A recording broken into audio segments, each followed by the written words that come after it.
On track, now we gon' way up. W's as easy as a layup. Working late, stay up. Counting all the way up. Counting blessings, yeah, you know we pray up. Pray up. On track, now we gon' way up. Now we gon' way up. Now we going. On track, now we gon' way up. Now we gon' way up. Now we going. Keep the same energy. Work on being better when I'm 70. Your drip is just a water spring. You know I drip different, just the 7 C's. I deal with life different, make that lemon squeeze. Went off for my style and identity. Better bounce back and get the cheddar cheese. I guess that's why they envy me. On track, now we gon' way up. W's as easy as a layup. Working late, stay up. Counting all the way up. Counting blessings, yeah, you know we pray up. Pray up. On track, now we gon' way up.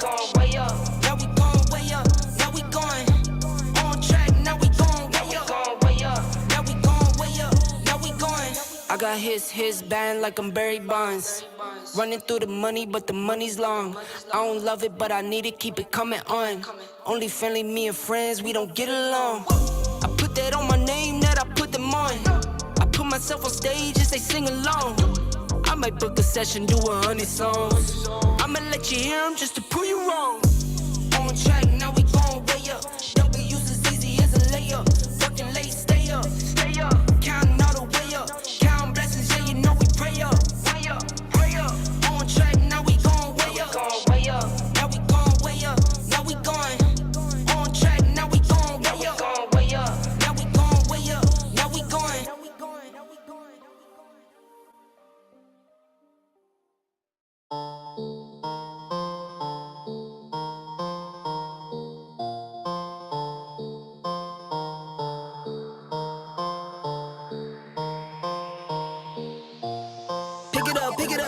Pick it up. You see the drip, yeah, I'm fitted up. Hop in my car and the giddy up. Secure the bag, yeah, I get the bus. Pick it up. You see the drip, yeah, I'm fitted up. Hop in my car and the giddy up. Secure the bag, yeah, I get the bus. Pick it up. Ooh, I've been on the flex since flex zone. Neighborhood all in your eardrums. I ain't never scared like Bone Crush. Boy, I got God, don't fear none. My line busy, take no calls. Feels like I don't have no flaws. Snakes in the grass, cut those off. Yo, squad shady, my bros raw. No breaks, we go. Throw shade, that's a no. Go high, go low. Like spinning in a 644. Cash money like 504. Ball like AD24. No sleep, need more. Pick it up. You see the drip, yeah, I'm fitted up. Hop in my car and the giddy up. Secure the bag, yeah, I get the bus. Pick it up. You see the drip, yeah, I'm fitted up. Hop in my car and the giddy up. Secure the bag, yeah, I get the bus. Pick it up. Ooh, I'm a real one, my day ones. Try to speak up, can't say none. Try to dig dirt, there ain't none. I make the money that save up. 10, 80, my save ons. Take to the top on the baseline. New car, race on. Fast lane, pace on. With the booyah, that's a flex. Not human, I ain't from another planet. I'ma teleport, might vanish. I'ma wake up, do damage. Drawing number 7, East Bordeaux. Working all night, need more though. I remember nights I was poor though. Pick it up. You see the drip, yeah, I'm fitted up. Hop in my car and the giddy up. Secure the bag, yeah, I get the bus.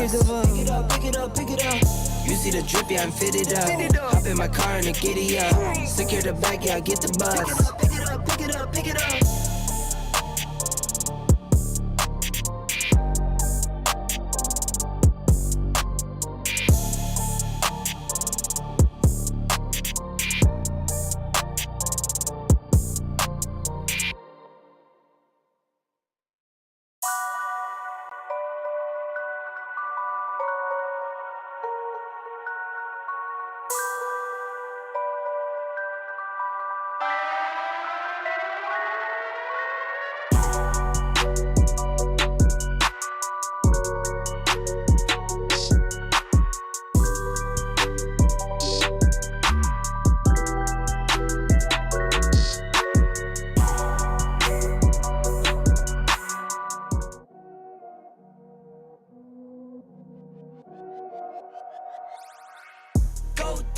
Go beast on them.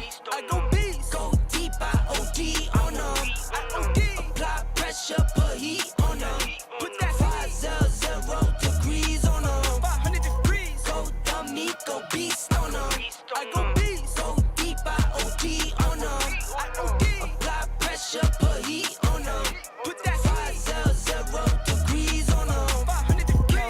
levitate. Going up, elevate. Watch me demonstrate. On time, never late. I grind, celebrate. No pump fake, hesitate. I've been scoring every day. Champagne Perrier. Since 9-3, been in the box, now stepping up to home. Like straight out the sandlot, now I'm plotting on the globe. I work hard, I show love, that karma steady growing. Got this far, I go hard, let God take control. I was starving skinny, now my weight up, got no energy for haters. See you trying, see you later. I'm shooting for the stars, need no laser beam, blowing like the greatest, but it's one who's always greater.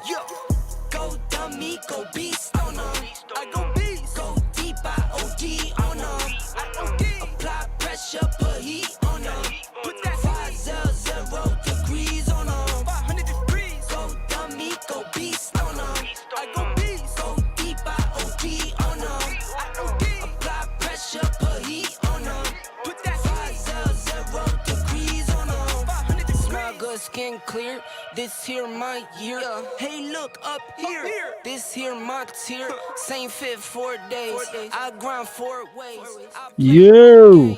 All me, no blame. On the wave, my own wave. Yo. What is up? What is up? What is up? What's good, everybody? What's good? It's your boy Strong Art back at you with another video. How's everybody doing out there? Shout out to all the old subscribers, new subscribers. Welcome. Shout out to y'all. Shout out to everybody who's joining. Shout out to everybody who has been also busy this week. This week has been interesting as well, to say the least, for reasons I didn't think it would be. But topic of race and racial matters is on the table. This is what we're dealing with. This is what the people want to talk about. And once again, we are revolving this conversation around Pearl and the Black Manosphere. So welcome. Y'all sit down, get situated, man. Welcome back. Glad to have you guys back, man. So like I said, tonight's topic is, do black men worship white women? And this is very much in regards to the Black Manosphere is getting blamed for Pearl, just Pearly things, or what Pearl said or may not have said in the interview that she recently did with Nick Fuentes, and certain content creators, mainly Jason Black, decided that he would just do a whole expose, quote unquote, and just air out the whole manosphere because y'all been following this woman, y'all been worshiping this woman, y'all propped her up and did this and that, and now she's out here saying racist stuff. I told y'all so, I told you so. And brothers across the manosphere have been saying for the longest time that Pearl is not Black Manosphere. She did not get her rise off Black Manosphere. She studied at the feet of Kevin Samuels. She paid for courses. She asked to study with and learn from Obsidian, lead attorney. She's a businesswoman. Okay. And she decided that she wanted to learn from black men and was willing to pay for the knowledge. Now, the interview with Nick Fuentes, we're going to get into it because I'm going to go over the interview. We're going to talk about a couple key points, and I'm not going to run the whole interview. I'm going to look at what was said, and we're going to use actual video from actually BGS because he did it, and I tried to get it on my own, but it was on Rumble, and I think she took it down because you can't even find it right now. So that's one thing. So we're going to go into the video, and we're going to see exactly what Pearl said. We're going to get into it. We're going to talk about it. We're going to flush out all these talking points because so many times Pearl has been thrown at the feet of the Black Manosphere, where I didn't see Pearl originally until she was on Lapeef, right? I didn't see her until she was on Lapeef Network. And Anton brought Pearl in. Okay? And I've said this before, and I've told this story before, and I've said it. I said Anton had an issue with some of his co-panelists. He had to make a couple cuts A couple of them got fired. All right. And Anton told him, he said, watch what I do next. Anton said, he said, watch what I do next. Because y'all gonna betray me. Y'all gonna betray me, and I'll put y'all on. And I'm trying to remember who it was. I keep wanting to say it was B. Taylor. Maybe it wasn't B. Taylor, but a couple girls got kicked off the show. He said, you know what? He put out a casting call. He said, whoever out there want to be famous, you young ladies, any young ladies want to join the panel, join the Peef. I'm doing a casting call. And guess who answered the call? Apparently, it was Just Pearly Things and a couple other white female content creators that he found, or however it came about, and they was on the show. And from that point, that's where we saw that whole fiasco with Pearl and all the other females she started arguing with on Le Peef. Now, I know some people say that the situation with Hafeez was first, and I don't think it was, because I'd already knew about that. And if I'm not mistaken, Hafeez kind of wanted to have this little back and forth tit with Pearl because of what happened on Le Peef. Now, nobody said it was because of what happened on Le Peef, but a lot of black females was a little bit upset about the situation that happened on Le Peef after Pearl got up off that show, because a lot of brothers was agreeing with Pearl, and a lot of black women did not like that because their representatives in that panel did not make them look too good. So I think people get a little back and forth about it, but I think Anton was the first one to really kind of bring her in to black conversations. All right. But as far as the black manosphere, as we know, MTR, Lead Attorney, and these other dudes, Anton, they're not black manosphere, right? So cats like Jason Black are lobbying all these things over here on the black manosphere side of the house, or for us mainly, we're passport bros, so we're a bit, a little bit of adjacent to this all. But just to speak on it from watching this content, seeing everything that's been going on, to literally just go make this full court press attack against the manosphere, black manosphere, is ridiculous. Because Pearl, she's a businesswoman. She's in a niche. And she wants to be married. So her interests align. And she's learning from black men the talking points. Okay. But nobody inducted her or said that she is a member of, or she is, or represents the black manosphere. It was never that. Okay. And people outside of it are trying to blame Pearl or blame the black manosphere for an interview that she had recently with Nick Fuentes. All right. Y'all hit the like button on the way and hit the like button. Hit the like button. Shout out to everybody joining. Shout out to you. But you know what I'm saying? Everybody wants to blame Pearl. Well, they go at Pearl, and then by way of trying to attack Pearl, they also want to attack black men. And then they want to say that, or attack the black manosphere and say that, oh, this is y'all's fault. Look at what y'all created. Black manosphere did not create Pearl. Did not create Pearl. Like most people, and I think Bernard said this, I didn't know Pearl until she had over 400 to 500,000 people already following her. Pearl had already been doing the work, right? Nobody was advocating for Pearl to come in and be this queen mother goddess of the manosphere. It never was a thing. And the detractors of the manosphere are continuously trying to attack and say that, oh, well, everything that she has done, she grew off the manosphere. The manosphere does not even have that many numbers in order to skyrocket that girl to 1 million. She has a different audience. She has an international audience. She has an African audience. She has all these different people that she's presented herself in front of, and they follow her. The manosphere could only throw a grain of salt in the water to add to how much she grew. Like that, we're not even that big, right? And I know it wasn't the Passport Bros who was edifying and big dog and Pearl as far as her number. She had so many people promoting her. I mean, Donovan Sharp was, Anton brought her on the Peef. Different people have done interviews with her, but her content was on point with red pill talking points. Okay. So what? All right. That doesn't mean that like we don't did we ever say what was her name? Nola girl.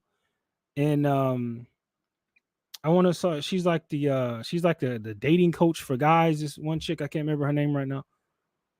Do we say that they're manosphere? No, we don't. Because Pearl was never black manosphere like that. She was never that. Okay.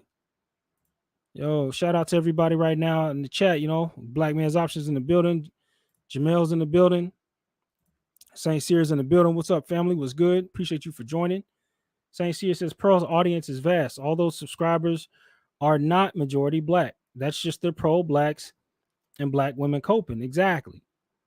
Facts. Dead on, bro. Like, those are just tactics to attack black men who speak on these talking points. Basically, red pill black men, regardless if you're SYSBM or whatever, passport or whatever, you know, this is just a way to attack you and shame you for having a white woman in the space talking these talking points. Now, I've heard this point, and I'll speak to it like this. Now, if you could somehow prove that brothers were worshiping white women, which whatever, if you could prove, or if you could propose it, and then imagine when you come across the brother who just straight up says, I worship white men, white women. So what you gonna do about it? Right? What you gonna do about it? Jason Black, what you gonna do about it? If some brothers are like, yeah, I worship white women, so what? That's my preference. So what? What you gonna do? Right? We over here on this side of the house do not claim to be pro-blacks. Family, that's you, Jason Black. We don't claim to be pro-blacks over here. We don't advocate for it must be a black woman. That is not the nature and the business of what we do on this side of the house. On this side of the house, we advocate for men's freedoms and rights. And on our side of the house specifically, we advocate for men's right to travel and date out. That's why SBM is more localized in dating out. Passport bros are more international based as far as dating out. But regardless, whatever women that we choose, it's our option and it's freedom to do so. And we don't advocate and beat the drum of being pro-blacks over here. That's not how we get down. Okay? We never have. This is why, if you've been watching, oh my God, if you've been watching any of Bernard's shows lately, even today, I think today and the day before, Bernard, yo, he's been having some wild shows. Patriarchy and these other dudes with, yo, I don't know how many of y'all watch, but Patriarchy and Lil Big Nate had one hell of a smackdown, and it was just like a hairpin trigger.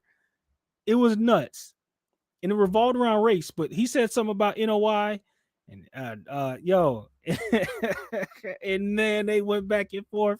He was calling them stepdaddy and all this, bro. It was wild, bro. It was straight crazy. And what I'm trying to my point I'm illustrating is that the whole issue of race has been very contentious this week. All right, it's been this week's hot topic. It's been, you know, race this, race that, right? So within the spirit of that, I want to get into something that I'm glad I waited on. Now I'm gonna share this with y'all. We're gonna get into this. I'm gonna bring up King Riches. This is Pearl's Ace Coon Boom. You know what I'm saying? The main man from the UK. King Riches, and as we can see, we got MTR and we got Melanie King in the building. They've been out there doing their press run with King Riches and Pearl. For those of you who have been watching any of their content, they have been out in the UK for a little bit now doing work with Miss Pearly. And in this video, I'm gonna tee it up. As you can see at the bottom, it says, when black men date modern women, and the topic of race got brought up, and they asked and they said, well, does race matter? Okay, so when it comes to dating, does race matter? Now, what we're going to get into is their opinions about dating outside the race and stuff like this, and their experiences and stuff like that, right? Now, it's going to get into a heavier topic that I want to touch on, but we're going to get into it. Let me bring it up. Here we go. Also, fair use. Y'all go join, subscribe, Shout out to the Just Pearly Things podcast. Shout out MTR. Shout out Melanie King. And also shout out the main man, King Riches. All right. So let's get into this. And let me know if y'all can hear it. If you can't hear it, let me know, but you should be able to hear it fine. Let's get into it. Yeah, for the sex. And sometimes for some women, unfortunately, it's because, oh, I want to have a mixed race baby and I Hold want on. my child's Back it hair up, back it up, texture back it to up, be like. back it up. Do you think most women want to date black men? Seriously. What do you think? I think that most black women want to date black men because they want to have that strong black man in their life. Mhm. And I feel like a lot of white women fetishize over black men and want to be with them for that tropical experience, for that Exotic. experience, for the sake of saying, oh yeah, I've been with a black man, or yeah, for the sex. And sometimes for some women, unfortunately, it's because, oh, I want to have a mixed race baby and I want my child's hair texture to be like this, which is not it for me. I'm not really Not it. Do you for lot that. do you lot agree with her 100%. or disagree? What do I you lot agree with think? what she's saying. I know a lot of white girls that I actually Now, of course, we already know that the sisters are going to be unified in the fact that we already know that they're going to be unified in the idea that, oh, they just fetishize you. They don't really like you. It's just fetishization. They don't really like. Of course, that's what you're going to say. But of course, but let's keep it rocking. Let's get into it. went to school with, and all of them were like, oh, I want mixed race babies. And I feel like ladies. I think the Kardashians actually had a slight part to play in it, and I feel like a mixed race child has become like a Trophy? trend, like a trophy almost. Like it's like cool to have mixed race children, and a lot of them don't know like what comes along with it. A lot of white mums don't even learn how to look after black hair or black hair types and stuff. And I have a lot of respect for the women that do actually put the effort in, but there's a lot of like white people that have kids with black men because they just want mixed race children just because it's aesthetically pleasing in their eyes.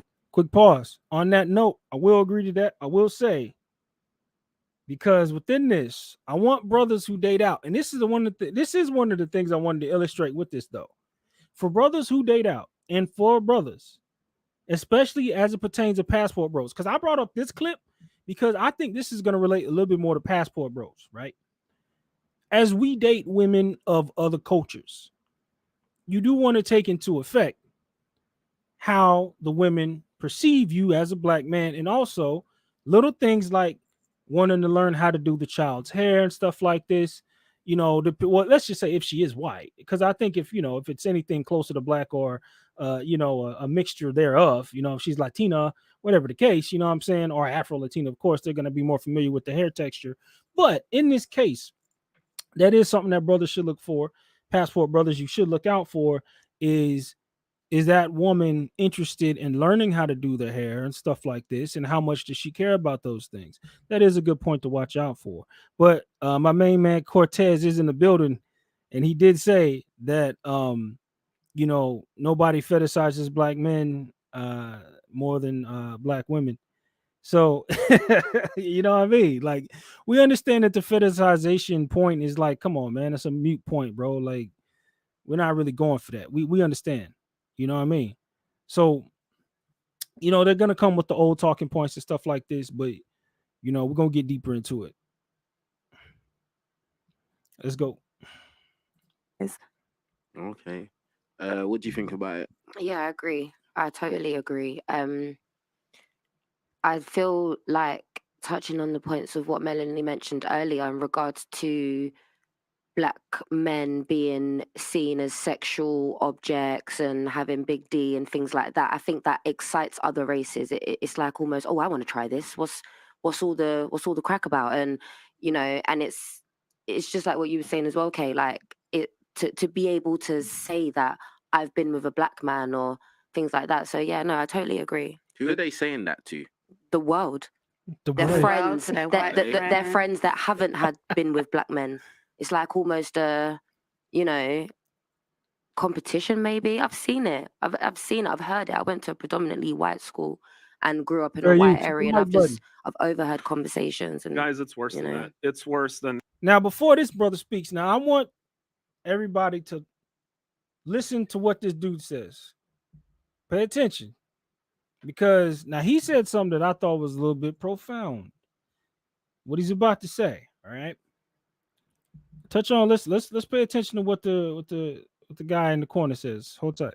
It's is this gonna if Zuby was here, I think he'd back me on this, man. But it's worse than like, oh, I'm gonna have like a kid and that kid is a trophy. It's much more narcissistic than that. Mhm. And you know what it is? It's like I'm gonna show the world that I'm a good person because I have a mixed baby. It's a moral entitlement. It's using another person as an Manipulation. object. Yeah. It's a narcissistic use of another person for virtue signaling. Like it's that bad. Wow. Yeah. It's that Whoa, bad. Exactly what it whoa, is. whoa, whoa, whoa, whoa. Now hold on a minute. Now, as black men who date out, that's something that we oftentimes don't think about. Is what could be the political advantage or perspective or mindset behind a young lady who is non-black, who decides to date a black man, but then will say, well, I want to date out to prove that I'm not racist. So I can have a mixed baby to show my support. But at the end of the day, may not really give a damn, and it's a bunch of virtue signaling. I will say now I want brothers to honestly think about it.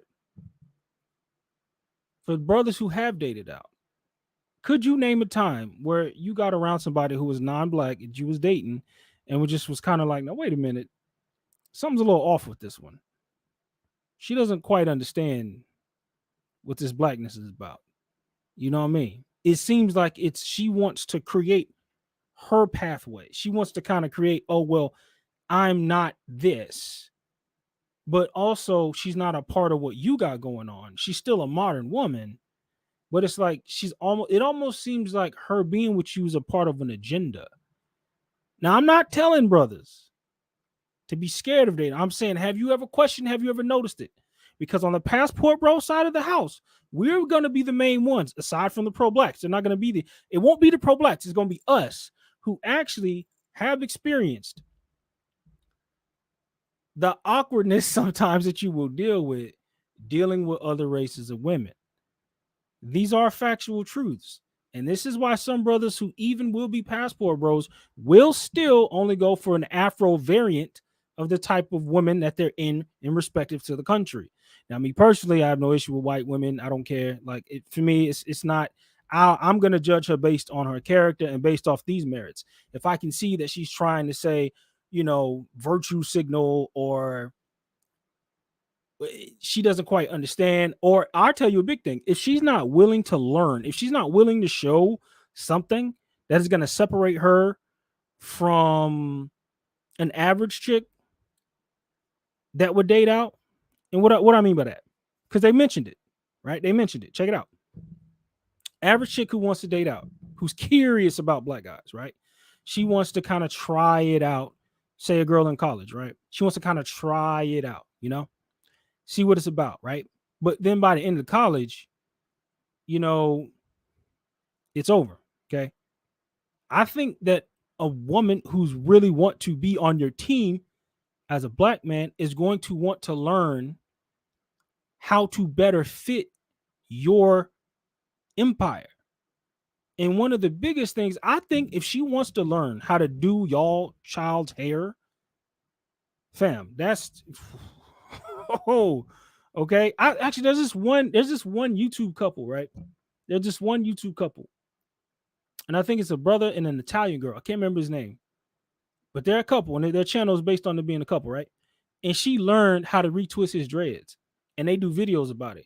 And they had a loctician come in there and teach her how to take care of his hair. She's an Italian girl. And I'm like, bro, those little stuff like that, you may not think about it, but it goes a long way in regards to showing how dedicated you are to that dude. So that's one of the things. All right. I'm illustrating this because it's also a message to brothers who date out, some of the strong points to look for so that you can separate for women who, because I think that a lot of people think that as brothers who are passport bros like us, I think that people on the outside think that, oh, y'all don't care as long as it's non-black. Y'all are not even paying attention. Y'all are blue pill for these type of women. That's not even it. That's not even the case, bro. These are the type of things that we have to have in our tool belt, especially as passport bros, to look out for dealing with women of other cultures. Is she really trying to be involved with what you got going on? Is she really trying to learn about your culture? I mean, if you have locks or whatever you do, is she trying to help you do it? Right? Is she really trying to be a part of that? Those are the type of things that's going to set it apart instead of just saying, oh, I'm just going to go to this country and everything's going to be fine, which we do not teach. We do not teach that. We teach brothers to go to these countries smart, your higher self, on your purpose, doing your thing, and you're not out there just chasing skirts around. Okay? No Passport Channel teaches brothers to go out there on some $700 budget, fly with Spirit down to DR, and then when you ran out of money, beg for it on Cash App from people that may follow you. We don't teach that. Moving on. Yeah. But can I ask to the black men in here, does it matter to you if you feel like she is with you for those reasons? You mean she is with you? Yeah. Did you say he or she? No, I said she. Oh, okay. I thought you said it doesn't matter if he's with you, but yeah, of course it matters, absolutely. because there's because there's a lot of husbands and wives, we're talking about husbands and wives, where that comment about the mixed race hair texture or, you know, vanity or fetishization, all those little jokes and those little things have been said in the dating stages, have been said in the marriage, but you don't see black men speaking about it. And actually, a lot of the time you hear black women speaking about it, and then we just seem like... Sis, we don't say it to you. we don't say that to you. But between each other, as men who travel, we'll say it to each other. We'll be like, hey, yo, watch that one, man. She a little, nah, bro. She on that, nah. She on that weird stuff, bro. She weird. You know what I mean? We'll, as brothers who travel, we'll say that to each other. But unlike y'all, what we don't do, we don't flash it all over Instagram. We don't flash it all over social media. We don't air these women out. Okay? Because some of them, yes, indeed, are ignorant of the plight of black men, American black men specifically. Like, yeah, bro, she or we'll talk about it all the time. Like, we'll say that, oh yeah, man, she just trying to get some money. Yeah, man, don't pay attention to that one. We talk about in our groups, respectively, we'll talk about better places to go for better versions of women. And the thing is that we don't shame brothers, though, who may be just looking for a good time. We allow them to go to whatever part of the country they want to go to do their thing.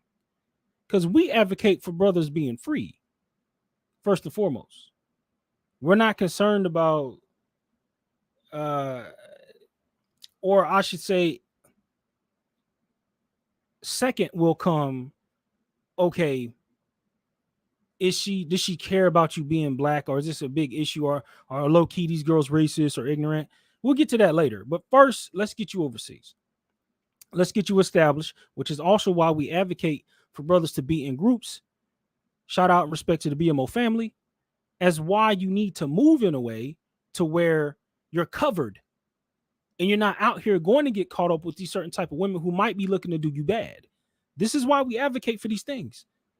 This is why we advocate for men to move smart when they move overseas, right?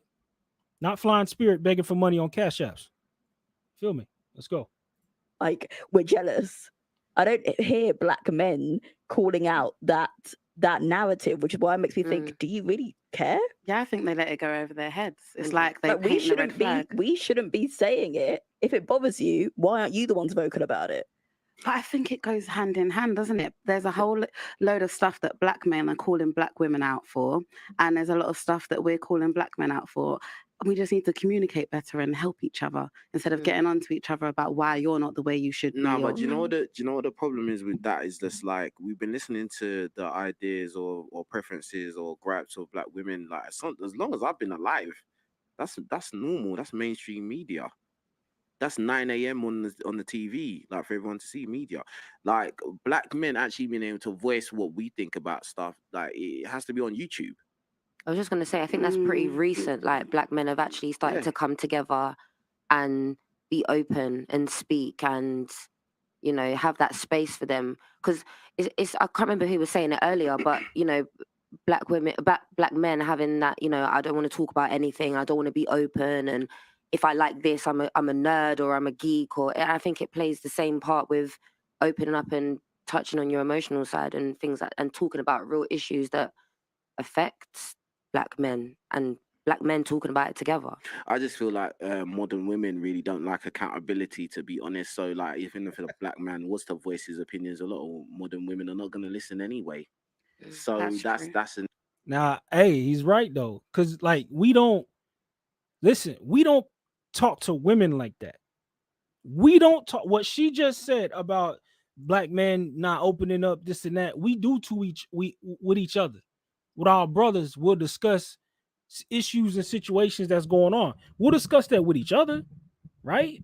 But we not finna, go out here and air it out necessarily on Instagrams and in the TikToks and all that. We'll as men, we'll come to our brothers and check on each other and say, hey family, what's the issue with this? What's going on with this, man? Man, oh girl, bro, she on that stuff again, man. It's going through this. Oh, bro, what's the problem, man? This situation, blah, blah, blah. And we'll open up to each other like that. But we generally don't do that with our women because we understand what it is out here in these streets. As far as we have to be strong as men, we have to be strong. No one's coming to save us. There is no remorse for a broken man. Okay. There is no shelters. There is no incentives. There is no government payouts for men who can't figure out how to be better men. We don't have that. So we have to rely on the strength and the bonds of our brothers. Okay? We don't get these extra incentives. We don't get that. And if we do start to show that side of us, or we are actually having all these issues, opening up to your woman is going to diminish your strength to her surely and surely and surely. Ask me how I know. Did y'all recently watch the Tyrese interview when he was over there talking to Sway? Matter of fact, King Riches on his own panel did a show about it. And him and Melanie King sat on that couch, and you'll hear the viewpoints of Melanie King when you hear or when you see a dude, all right, that is just literally just still torn up over his ex, still just putting everybody business out here, still emotional. Yeah, like it was Tyrese once again was on another one. I might bring it up just to show. If y'all want to see it, let me know in the chat, and I actually look for it real quick after we get through this. But it was on King Rich's right here. Him and Melanie King sat down, and man, Tyrese, he was talking about his new album, and this nigga was crying, or not crying, but he went on this emotional sob story about his ex, but then again, his new girl is the best box he ever had. But then again, he went on this monologue about how his ex left him, and he left his job. He was on the cover of he was on the shoot of a movie or a video, and he just was broke his contract, lost 7. It was a mess. It was a mess, bro. Straight up. Tyrese was slipping. You know what I'm saying? And again, he on his emotional stuff. But all in all, as brothers, as men, we generally will try to look to other men or our brothers to confide in, to understand what is the best way for us to go. Because generally, in front of our women, we understand that is not really how you need to be doing, is opening up to your woman, to maybe on some things, but most things, men, we're not going to do that. an issue right there. But men, we're forced to face up to accountability. We're forced. Do you know what I mean? So you're going with MCO. Yeah, I was gonna say to me, it actually goes a step further. Like, not only are they not gonna listen, but the active male spaces they're gonna try to destroy. Yeah, they will seek to destroy them. Right? Like, mention male podcasts at a dinner table full of women. Just the 2 words, male podcasts. What are generally the things that they're going to think about, or is generally the things that they're going to say within that conversation? 9.99999 times out of 10, it's going to be all negative things. Mm-hmm. So even these spaces are penalized. Even these spaces are, it's not a safe space. To be honest, the only reason I can have these kind of conversations or these kind of titles is because there's women here. It's the only reason. Yeah. If it was if it was a room full of men talking like candidly, it wouldn't last. It wouldn't last. But guess what? There's podcasts of women talking cash crap about men. That's on TV. Mm. It's on TV. Bro, I've been Daytime. canceled. I've had brands pulled from my channel just based off of lies, bro. Mm. Lies. Meanwhile, you can go to an average female podcast and they talk about the nastiest stuff, like they got podcasts where the whore is in the title, or something like play on words for whore, and that's what it is that they're selling and marketing. And you don't hear a peep about those, how they're appropriating sexuality. And these women are seeing the appropriation of sexuality and thinking that has something to do with their being a strong woman or being within their independence. Meanwhile, I get lumped into this bucket of being an anti-feminist, and just those two words put together is enough to have brands say, we're not going to work with you anymore. And I think that it's deplorable. Shout out and RIP to Kevin Samuels. But when I took a picture with him and put it up on my community chat post and on my Instagram, I know to a degree that it was a sacrifice for what it was that I was doing, because I know I was going to get a bunch of smoke. And I mean, it just is what it is at the end of the day. We'll work with you. Hey, let's Do you know talk what? about I it, think No bro. it- shit's given, man. Like truth, and truth, and then some more truth. Like truth over virtue signaling. That's what we stand for. That's what I stand for. Yeah. And I told the guys, Let me see work if I and can- grow, they would rather attack, but they're attacking men who are successful. But I think, I mean, who cares what they think? I mean, it's just like a detractor online, somebody that just hates on you.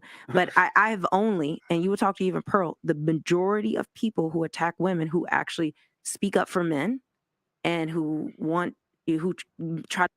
Yeah, okay. I think that's the end of that. All right, yeah. That's as far as we're gonna go with that one. So now I want to go ahead and get into actually what was said with Pearl in an interview with Nick Fuentes, because I think that a lot of people may have not seen it or understand the full context of what happened, and we're gonna kick into it. Let me see. Let's see if this works. It did not. All right. Stand by. Let me flip it over. All right. So should be at the right mark. Now, this is from BGS's show, from BGS's podcast, right? And he was going over it. He was talking about the whole situation with Pearl and what was being said. This whole thing with Nick Fuentes. And a lot of people was cutting up in the chat like, yo, this dude is racist, this and that.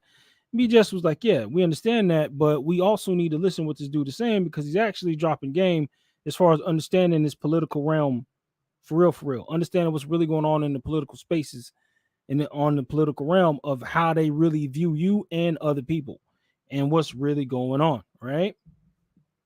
So let me see. Before we do that, let me go ahead and I'm gonna put the link out here. No, it's a little early, but I'm just gonna go ahead and put the link out in case anybody wants to join. And as I'm going over this, we can let people pile in. Okay. Give people an opportunity to come say their piece as we watch it in real time. So let's go ahead and check it out. Let's see what was actually said. Let's go. Not true. Okay. Could bring in 50 million immigrants in 10 years. And you're not pro-immigration. No. And that's not a conservative position, especially not 50. Oh, and I asked a panel Okay. of women, and I All right, I'm gonna back it up just a little bit so y'all have better context. Let's go. said, if you had to be drafted, would you give up the right to vote? And they all said, yeah, they would give it up. Yeah. They'd learn so many recipes. Having a good time at home, hanging out. Okay, so pro-gay, pro-feminism, and what else was the third So one? those are like one thing. So that's just like social issues. Like they're Okay. very liberal on social issues. The other thing is they were in favor of legal immigration. Like Charlie Kirk was going around, and this was his line. He said that we should staple green cards to diplomas. In other words, every foreign student that comes to America, he said he wanted to bring them in as an immigrant. Okay. And he said we. Fair use, See, by the way. The right people say everybody on the right, everybody's conservative is against immigration. Not true. Okay, not true.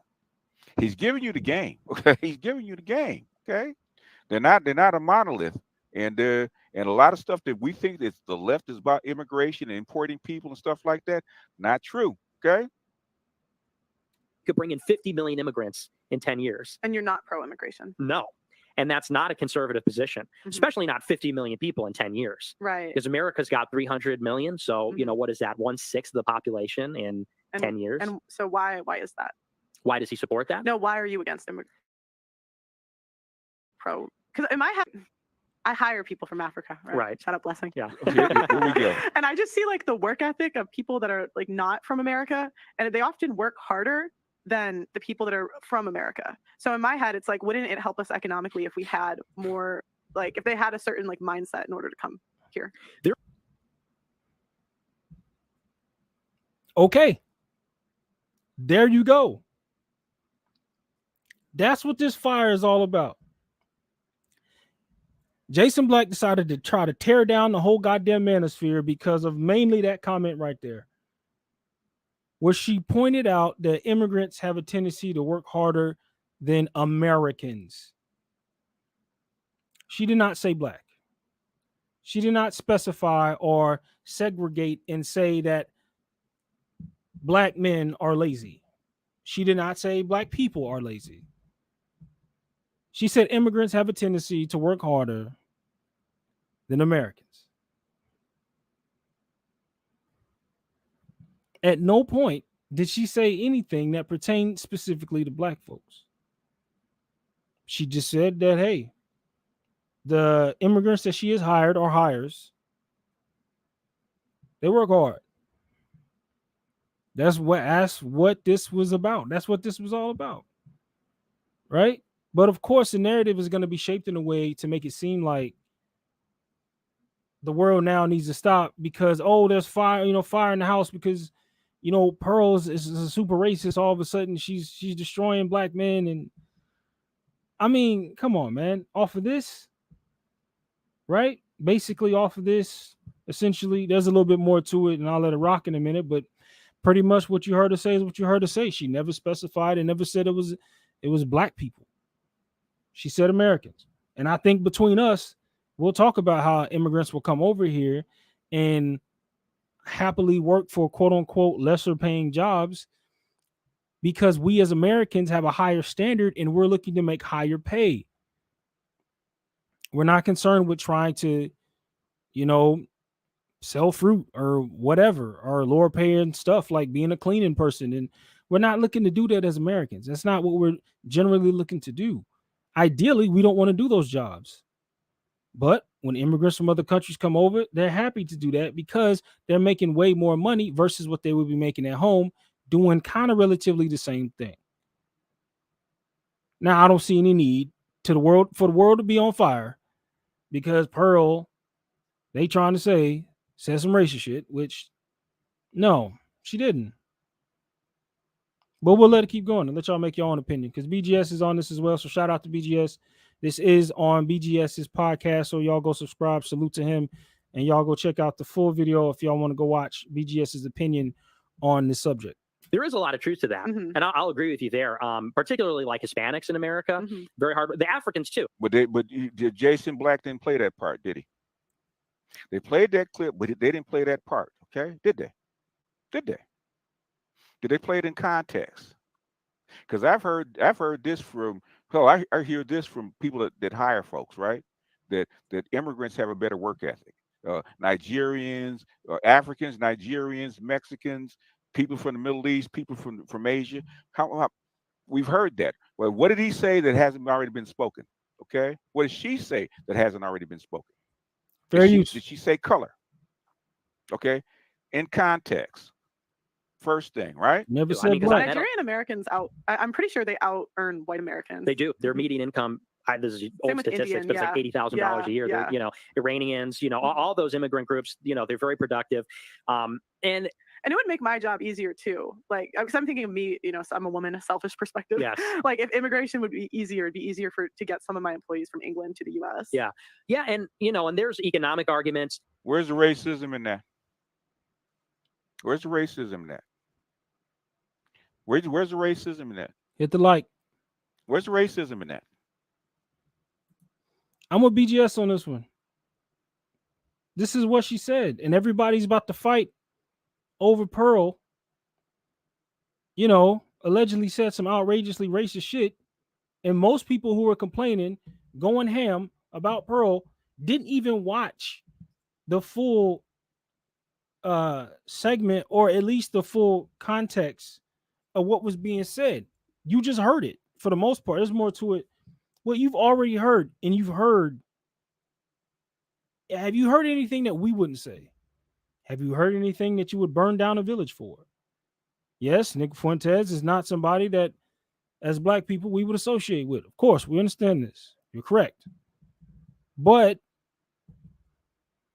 within this however many minutes we've been watching clip, for there to be a fire over something, it ain't here, man. It is not here. Ain't nothing to be seen or said about it. All right. But we'll let it rock so we can get more of a context. Let's go. Hit the like, hit the like, hit the like. Let's go. He played that part. Where's racism in that?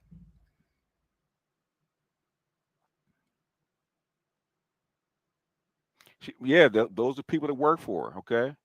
Just like if you're a black man and you have a construction company surrounded by Latinos, okay? It's Latino immigrants. Where's the racism in that?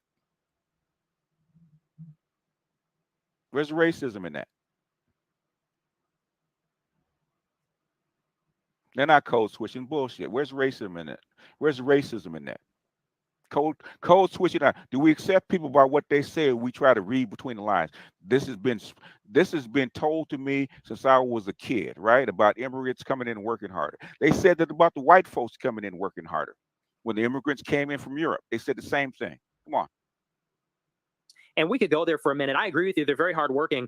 The thing is about immigration, though, the only way to view it is that it benefits two groups economically, and that is the immigrants themselves, because it's of course their ascendant. They're moving from Nicaragua to America, like you're moving up in the world. It's also the firm owners, the capitalists, the people that own the businesses. Of course, what is the business's biggest cost? It's labor. Correct. And so a Nicaraguan or a Honduran or whatever will take less money, cheaper wages than an American, because a cheap wage in America is a higher wage than whatever they're. At this point, have y'all heard anything but facts? They're literally talking about business and economics at this point. The whole premise of what Pearl was talking about was business and economics. It was an economic conversation from the get-go. It was never about these people are better necessarily as it pertains to black folks or in the context of race. And just because Nick Fuentes is in this chair, imagine if you took Nick Fuentes out, put somebody else in, just a regular person, and sat down, had this conversation with Pearl, saying the same thing. Would it matter, and would it be as big as a fire? At this point, if we swapped him out, put somebody else in that seat, they said the same thing back and forth, wouldn't even have been a story. Like I said, like everybody wants to be told and nobody wants to ask questions anymore. Nobody wants to actually go seek the information. Nobody actually wants to go see, go study, go get the context, go get the realness, go get the words, okay? Go learn exactly what's going on for yourself so that you have a cohesive opinion, so that you can clearly, completely, concisely draw an opinion about a situation or about a topic.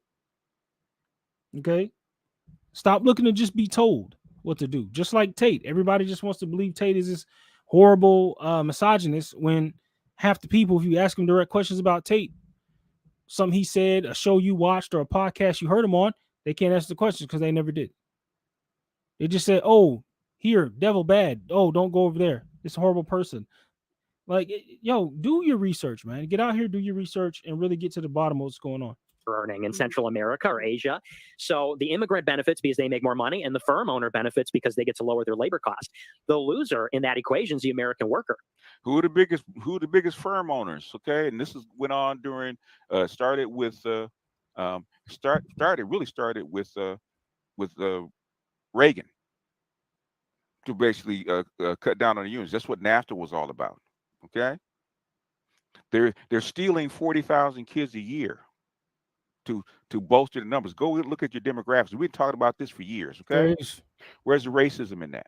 Okay, where's racism in that? So these are hard, cold facts. Okay. because there's a competition for jobs. There's a labor market, and in the same way that a consumer makes a decision about where to buy something from, employers have to compete for But labor. wouldn't you say when you do that, there's less innovation overall as a country? Because like I'm thinking, so for I'm just thinking about it as like a business point of view, right? Mhm. So my content team, like one of the ways we've grown so fast is because my content team can push out so much content because I Mhm. hire people from Nigeria. Mhm. And with the extra money we have to do that, I can invest in like a second part of the business. Like we're looking at managing YouTube channels for like big marketing companies. So then it's like a whole sector of the business is coming from the profit we made from one. Does Mhm. that make sense? So then Yeah. overall, it's like we have a bigger. At this point, I say again, have y'all heard anything blatantly racist come out of Pearl's face? They're talking about business strategy and economics. Okay, here we go. Media company, and like in the end I probably will hire more Americans because there are different types of jobs that people from Nigeria would do versus an American. Yeah, there's an argument there about economic growth. Yeah, I'm not like I don't know all the stats and No, stuff no. when it comes to. I'm just thinking like in my life as an American that would make my life easier. No, and that's actually a very cogent point. And then it's like because then it's like the countries that do allow immigration, wouldn't they have an advantage over us where they could outcompete us in the long run? Yeah, well, and that's the thing is there's no question that bringing in immigrants grows the economy. Like that's not even a question. It grows the GDP. Of course it does. Fair use. The question is though, for the people that are graduating college now in America, they're having to compete with, and it's impossible, having to compete with people that are brought over on an H-1B visa. Yeah, And exactly. that's why I don't consider myself like a libertarian or like a capitalist, because while I do recognize just on a mechanical basis, like that is how things work. You're right. It grows the economy. What's happening now is that so many immigrants are pouring over, both low skill and high skill immigrants, that American workers are struggling to get jobs, and are actually the college educated Americans are underemployed. And so from the Yeah, but perspective it's also of, because it's mostly women graduating and they're getting these bullshit ass degrees. I agree with that. Like yeah. it's you want me to feel bad because you can't get a job after you got a gender studies degree. But even STEM majors, even STEM majors are underemployed. People with like, I know a guy I- from he's- UCLA who has an engineering degree. That's a great school. Oh no, Return of the Black Kings. He is a racist, admittedly so. Okay, admittedly so. He says he's a race realist. Okay, admittedly so. He doesn't back off of it. He is a racist. Okay, he doesn't call it that. He's a racist. He's a white first racist. Okay, let's not mince words. Okay, let's be accurate. There's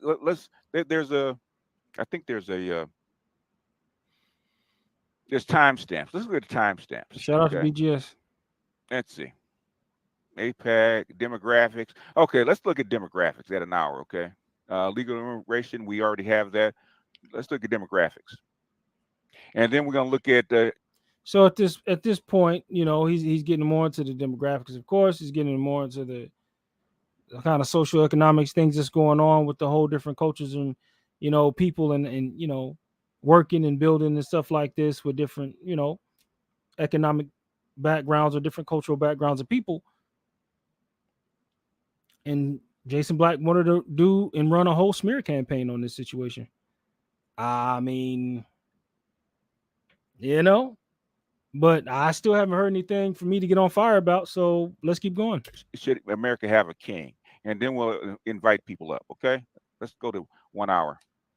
So, but the real reason Here I'm we go. against it is because the people that are coming into America are changing America. Let's be real, they're not white. And it's not that I have something against non-white people, Yes, you but do. America, for its entire history, was 90% white, and white people create a specific kind of country. When you bring in people that are not white, number one, by the next century, America is going to be 10, 20% white. It's going to be a fundamentally different country. Now then, as you hear him speak, you begin to understand why they said, no, he is a racist. He does have those viewpoints that separates him. I never said Nick Fuentes was not on his racist stuff. I didn't say that. But as far as Pearl saying something racist, it's not. And I think she's going to speak on this point in a way that I think some people also tried to say that was offensive, but we'll get into that as well and let y'all decide. country because people are not interchangeable. And it's not to say that we don't like them. It's not to say that they're inferior. It's not to say anything about them. But you can't take America that's 90% white in 1965 and it's going to be 80% non-white in 2100 and say that's the same place. You know? So He's that's why racist. they call you a white See, and at that point, Pearl's like, oh, that's why they call you a racist. I get it. That's why they say that. Because you feel like by changing the entire demographic makeup of a country, it's going to completely change the country. The same way if in Poland they switched it out. He's a racist. He believes in a white country, but where's the lie in what he just said? Where's the lie? I want to see where the lie is. Where's the lie? What did he just say was a lie? He's upfront and honest about his racism. Okay. He's being polite because Pearl, he's being interviewed. Of course, he's going to be polite. Okay. Pearl is being polite. Okay. I don't know what Pearl feels about mixing the country. They have no clue. Okay. But he just told you. Where's the lie? Because he's actually accurate, because you other people that are in office have said the exact same thing. It was 90% white as far as in 1965. It was 86% white. Go back. Again, link is in the chat. If you would like to come up and speak your piece about the situation involving Pearl. Also, hit that like if you like what's going on right here at the channel. Also, subscribe if you have not. Appreciate you for being here. Appreciate you for joining. Back and look at your poll. Okay, go back and, because they imported so many white people. Go back and look at the census. Okay, it was about 85% white, and some of that is because before they divided the Hispanics, the white Hispanics from white and non-white. Okay, from. Also, we are at the top of the hour. We're going to take a quick commercial break, and we will be right back.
You want to bamba?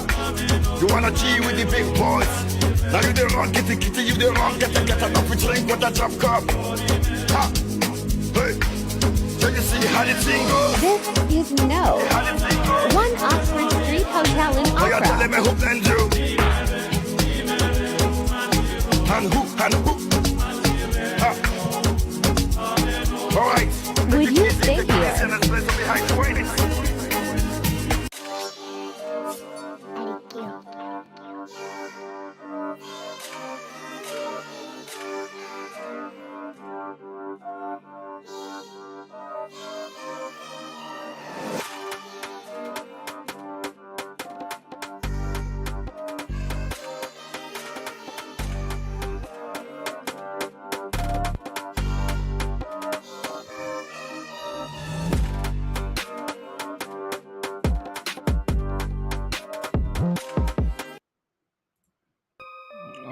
All right. Oh, not that one. All right. And of course, in the building, we have coming up, Prez has come to join us. What's up, family? How you doing? Hey, Chris, how you doing, man? I'm good, G. How you doing? Hey, man, I had to finish up that Chipotle before I got on air, man. I had get that bowl down and get it in before I got on here and run this thing with you tonight. Yeah, that Chipotle, it can be it can be heavy. I usually get the burrito, actually. I just go straight for the burrito and it's loaded. Yeah. Everything is Well, in it. It's like a football. It's loaded. yeah. Yeah. Well, after I came from the gym, I had to have that post-workout meal. So, I went and got the bowl. So I, get carved up. I gotta You know get what I'm ready for saying? Thailand, Woo! Well, yeah, that's right. Thailand is on the docket. You know what I'm saying? It's coming up. Yeah. Yeah, man. But so what's how you feeling about the topic? You know what I mean? I mean, do black men worship white women, and is Pearl? I mean, there's so many situations going on revolving around Pearl. I mean, is she some type of racist? I mean, and then is she leading the black manosphere? And is it on us to clean up this mess that she apparently has made, and the whole internet is on fire because Pearl done, you know what I'm saying, and joined the Nazis and some joint, like, so what's your opinion on everything that we've been going over so far? Man, look, it's so much stuff to really unpack from this. I don't really keep up with her. I see a lot of excerpts that are done pertaining to her, and I do agree that she got big after she was on Anton Daniels, which I don't even really watch him like that either. But a lot of people have talked about it and made their rounds about it. First and foremost, passport bros or black men worshiping white women, that's projection. We all know that that's the same tactic that they use. They always want to push their feelings onto us to try to make us look bad. But it's them walking around talking about the white man is God and zaddy and all this other stuff. You don't really hear a lot of black men talking about white women and whatnot. What you hear them talking about is they found someone that accepted them for them, and you see that a lot in the community. You see, what's the guy that played Carlton? Him and his wife, Alfonso Ribeiro. Yeah, you see him and his wife. He found somebody that liked him, whether she was white, black, Chinese, or Asian, or whatever the case may be. So black men aren't looking for white women in particular. Now, if that's your preference, that's just your preference. I think black men are looking for somebody that makes them happy. So that's all I have to say about that pertaining to black men seeking white women. Yeah. Now, as far as Miss Pearly, I was listening to Obsidian today on the way to the gym, and I didn't catch the whole thing, but he was talking about exactly what you were talking about pertaining to this conversation that she had with this young man about comparing the Holocaust to slavery. And from the little bit that I was able to hear from what he was talking about, she never really made a huge mention about it. She was just trying to make a comparison from what I was able to hear, and that she already apologized if what she said was misconstrued, because that was not her intent to offend anybody. She was just trying to make a comparison based on the conversation she was having with that young man at the time. But I don't really see why it's so much vitriol about it. She doesn't speak for the black manosphere. She's just a product of it, because she paid the money to mentor with Kevin Samuels, from what she has said. Yep. And like you said earlier, black men didn't get her to 1 million subscribers. She was already doing her thing way beforehand.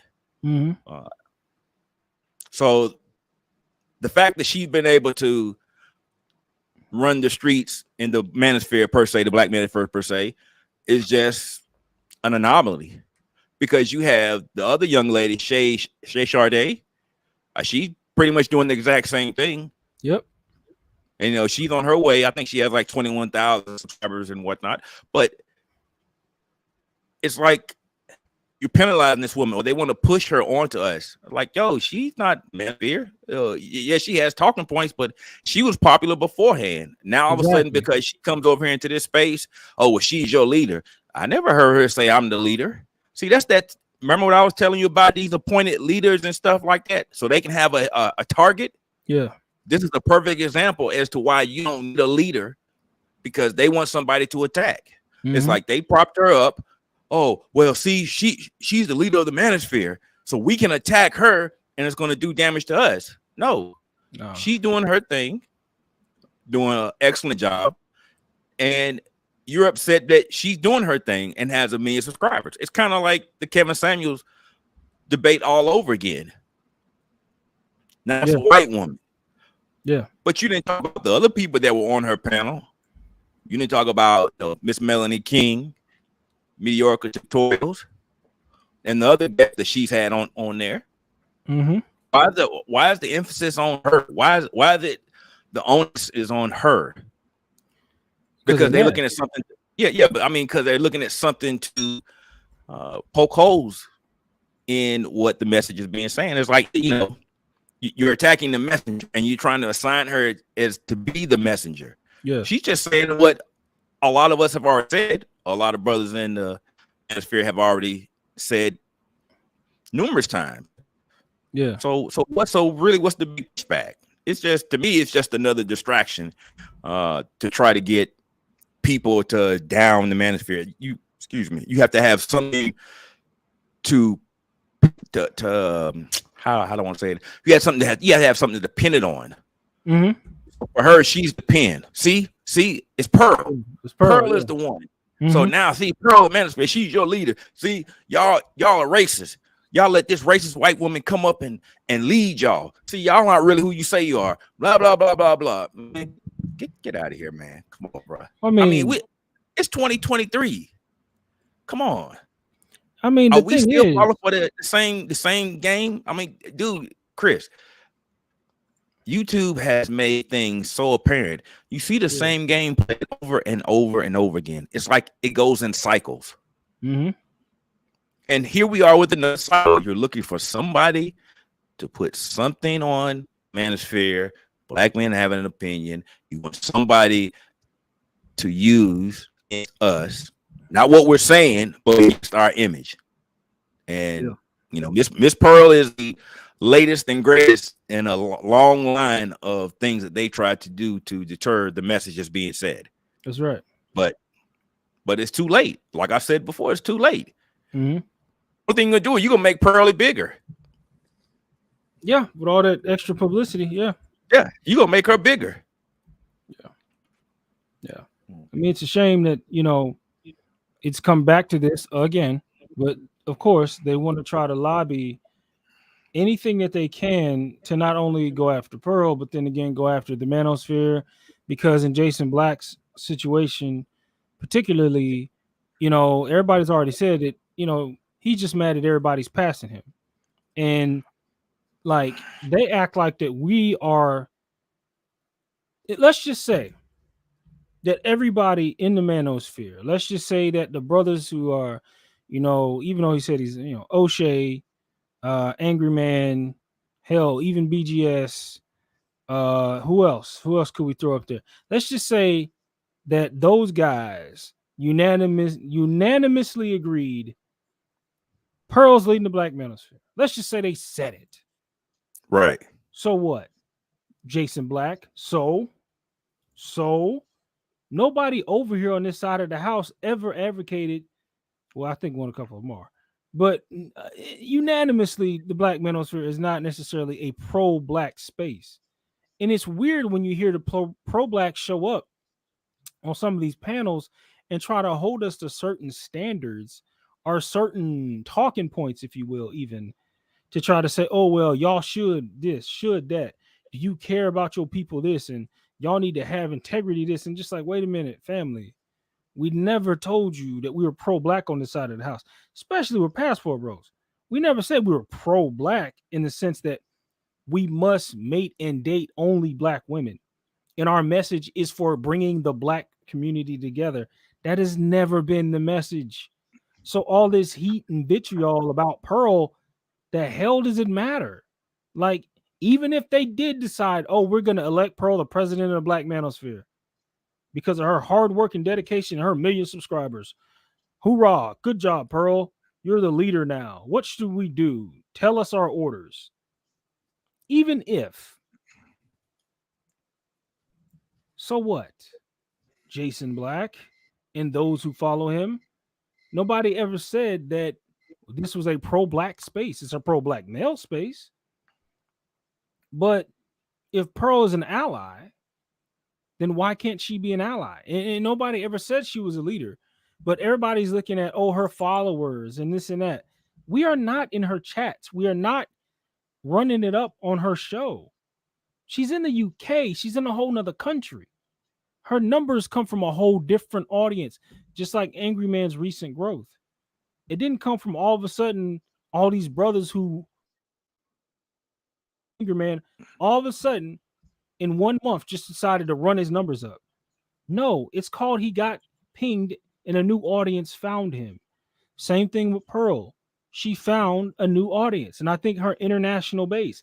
Matter of fact, she was on Bernard's channel or in the chat and literally said, I never said I was the leader of anything.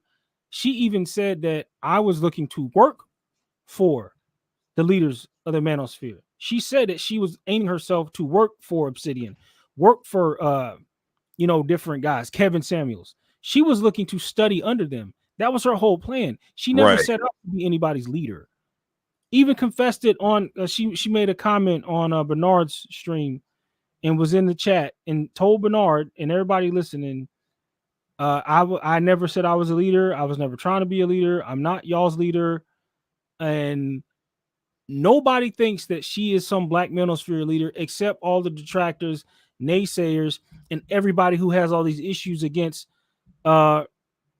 Black men in general in these spaces, and I'm just upset with the amount of bitch assness coming from these niggas that are continuously crying like a bunch of damn babies about the success of this side of the house.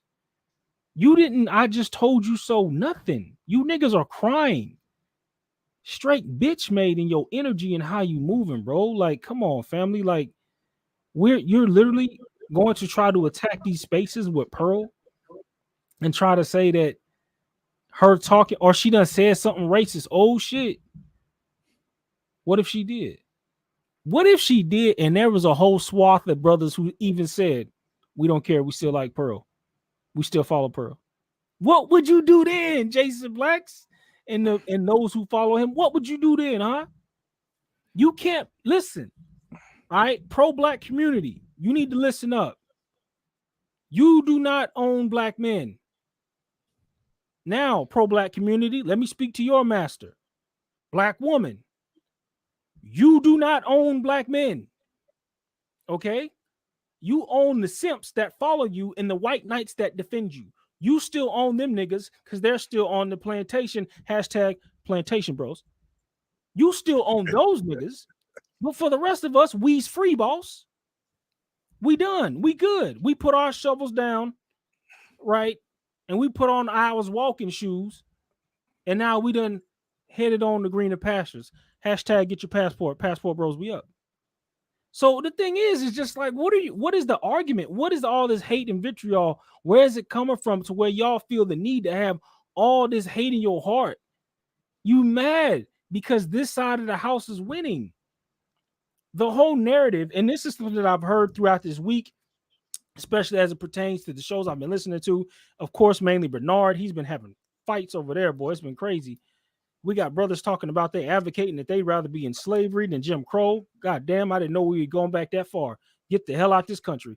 But aside from that, the talking points and the things that brothers is saying let you know how sad it is.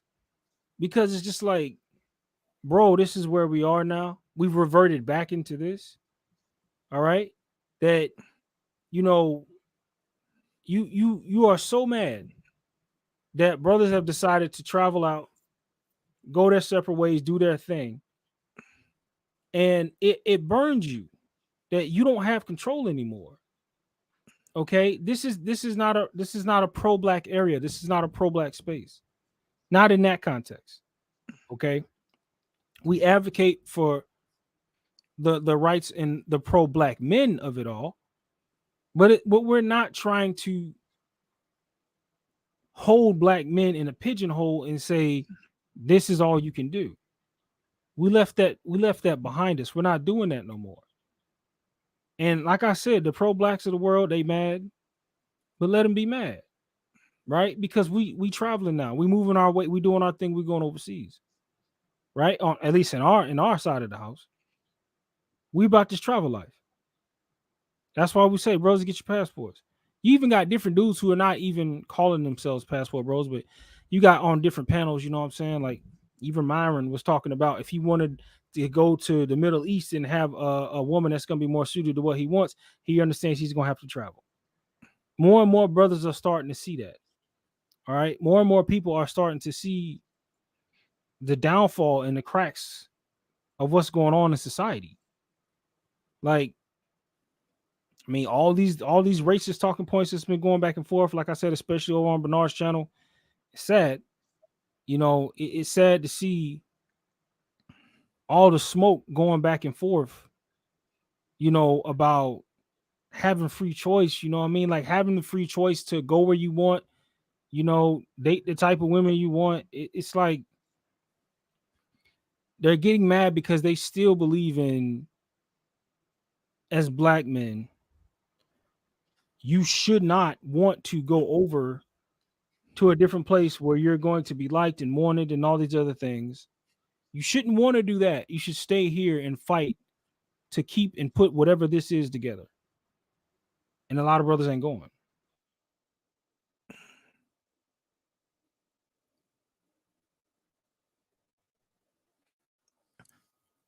Yo, Chris, you muted yourself.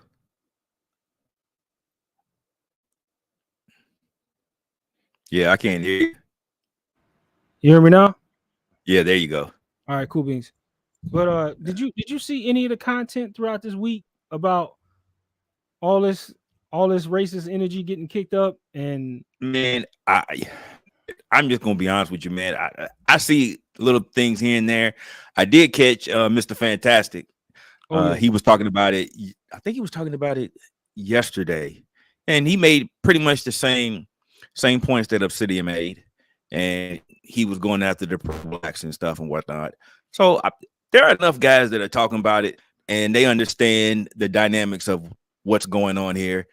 But it's the same game. It's the same record being played. It's the same song over and over again. Racism, racism, racism, racism. It's like, look, if you are so worried about racism, then you would be focused on your community. But you want us to come and save the community that we didn't destroy. So that's why you have black men that are choosing to go overseas that are threatening what they want to do. Because the pro-blacks, they run on the backs of us being able to stay in and being a plantation bro. And brothers aren't doing it anymore. And now, if you want to take it one step further, the pro-blacks are talking about, well, you run over there being white women. See, that's why I have a problem with that whole argument. Because when they make those remarks, they're talking about, oh, where you're going to the DR and Brazil and Colombia and Thailand and all this other stuff. To me, they're being disingenuous because they're intelligent enough to know that we share the same background and history with a lot of other destinations. So if we want to talk about blackness, they're just as black as us. Matter of fact, they're probably more as far as when it comes to blackness because they were able to retain more of their African culture versus us. Yeah. And they never say anything about brothers choosing to go back to the continent. You notice that. Yeah. They're always talking about you going and getting that Latina. Well, if you do the, it's pretty much the same thing. But they have to have somebody to attack. They have to have somebody to point the finger at. But black men are saying, okay, we're going to be the bad guy. Then we're just going to be out. A certain tendency of us have chosen to leave. So all this stuff, the racism stuff, bro, I'm done with it. We got bigger problems, bigger fish to fry, the decline of this country, and basically that's pull that it has become. You really want to talk about something? Let's talk about this BRICS nation. Yep. You talking about racism?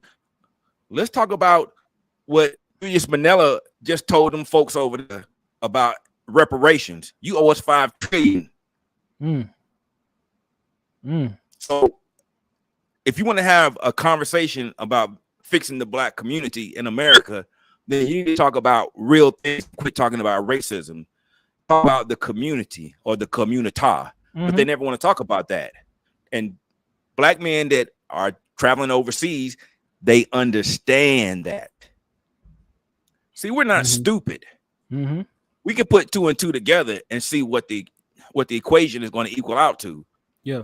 And it doesn't include us, anything beneficial in it. And now you up because this woman that you have anointed as the head of the manosphere because she has 1 million subscribers and she has talking points that are very similar or she got from the manosphere. She's just packaging them up in her podcast. And now that she's made the spaces, because she did show Mr. Fantastic Show. Yeah. And she was saying pretty much the same thing.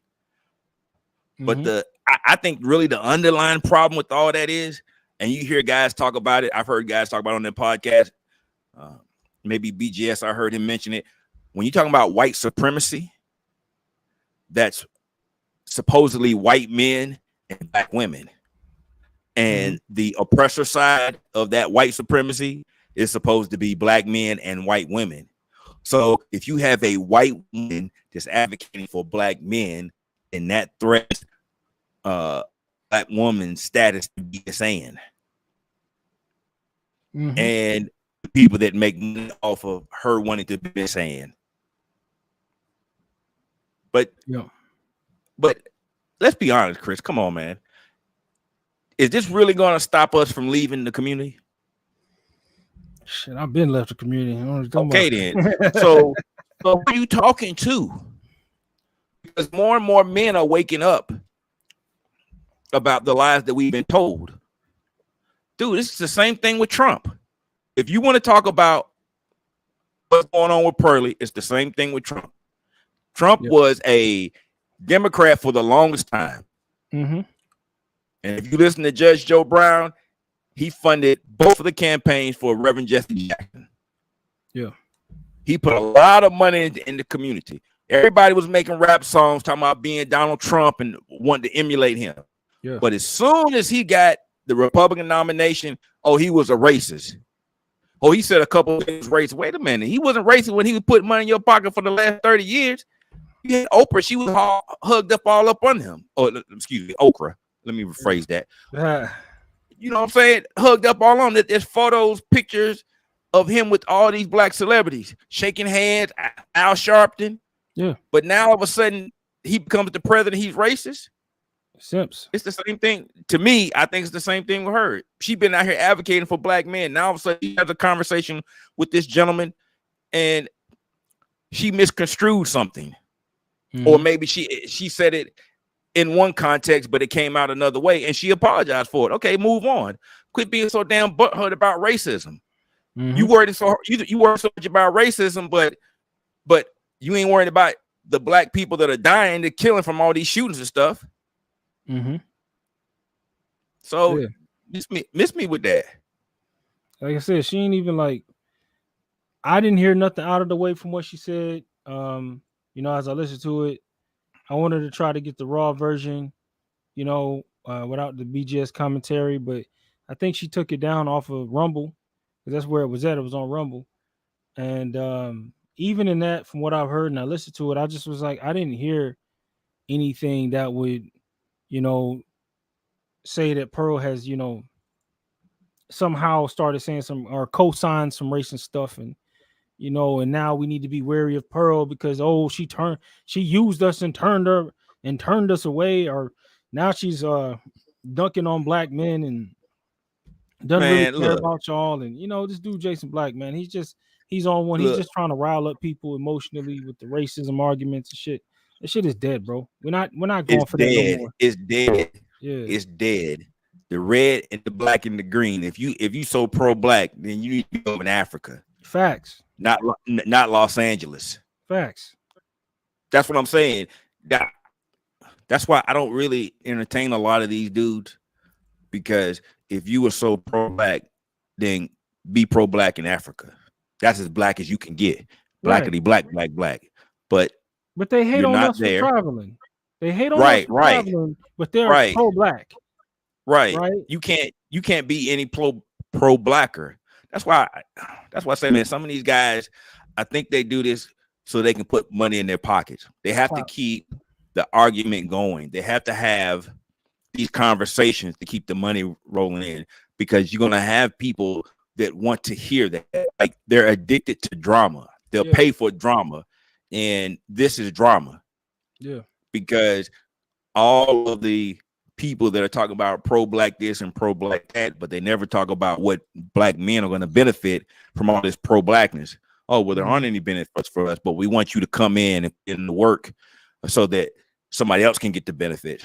I think black men are tired of doing that and have realized that it just isn't worth the squeeze, and that there are better options where they can go put in work and see and benefit from the work that they put in. And that is, I think, the threat of the passport bros, black men traveling, all this stuff, because you don't have a community if you don't have any men. I've said it numerous times, and regardless of what these people are trying to tell you, deep down in their heart, they know. That's why they're so butthurt. And the fact that you got a white woman saying it, it's like David Carroll used to say, the white man's ice is colder. Well, right now, Pearl has some cold ass ice. Mm-hmm. And they're gonna have to drink from it. And that's, to me, that's really what the problem is. Because they know Pearl's ice is colder and they've been drinking from it, and now they're gonna have to drink. And if you look at her body of work, bro, she been drop kicking them, DDT them off the top rope, all that stuff. Yeah. Based on those podcasts. And I saw one podcast with her and Miyoko Tutorials and Melanie King, and bro, Melanie King just went off. I was shocked by what she said. I mean, she just laid it all the way on the line on one of Pearl's shows. Yeah, I think I saw that. People are changing. And I think what you have now is you have people that don't want to change with it. They're fighting against it. And racism is the last card they have. Yeah, it is. Because, as black people, we have to be these victims. We have to be these eternal victims that are fueled and funded. That are fueled by racism. And I was listening to Bernard this morning, and Black Uru, he was up there talking, saying his piece about it.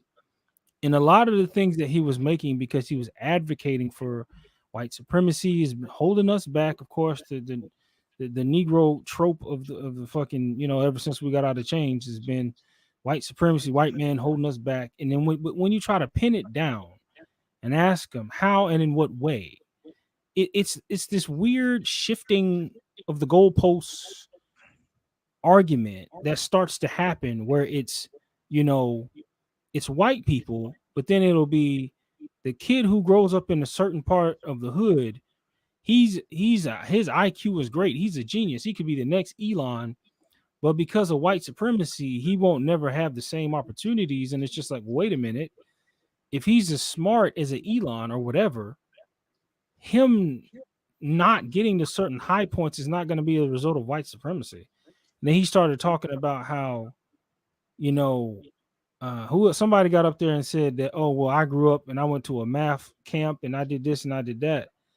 And then the argument really boiled down to, because I think Black Rule tried to say something like, well, that child doesn't have the opportunity, or he can't get to the math camp, or whatever. He said, no. That's not a result of white supremacy. That's a result of the parenting. That's the mother. You know what I'm saying? That is the parents. That is, quote unquote, Keisha, however we want to do this. It's like that is something that is going to be more poignant to the upbringing of the child, or what we always say, the culture. Stop trying to blame everything on quote unquote white supremacy and this and that. Well, and understand it is the culture revolving around how that child was brought up and raised, or mainly because it's going to be the mom, the culture that she instills in that child and keeps him in. That's going to be one of the biggest factors before any white supremacy, any type of stereotypes you try to smack onto that. Though Yeah. that's not what's really gonna hold that kid back, if anything. Well, see, that goes against the narrative because see, when you say it's the culture, then you're inadvertently saying that it's black women because black women Accountability. control the culture, right? And they don't want to be accountable. It's the same trope that if you have a young man that makes it to the NBA, NFL, or whatever, the first thing they want to do is say that the mom was the one that got him there. Not all the coaches at the little league or POW or who was buying them sneakers or they're coaching with them. It was the mom. The mom was the one. But if that little Negro end up shooting somebody in jail, oh man, see, if his daddy was around, then all of a sudden it's a problem. So it's like, dude, I'll give you a perfect example. You have the young man from Nigeria, 31 years old. He's the highest paid robotics engineer. His name is Silas Adeku. I think that's how you say it. I might have said the last name wrong. Highest paid robotics engineer. Now, he's over in Nigeria. He didn't have all the same advantages of living in the United States, but yet and still, he was able to become the highest paid robotics engineer in the world at 31 years old. Why is that? Because he had a family and a community that supported him and gave him what they could to put him in a position to succeed. Something that we desperately lack here in the States. Yep. The highest paid robotics engineer.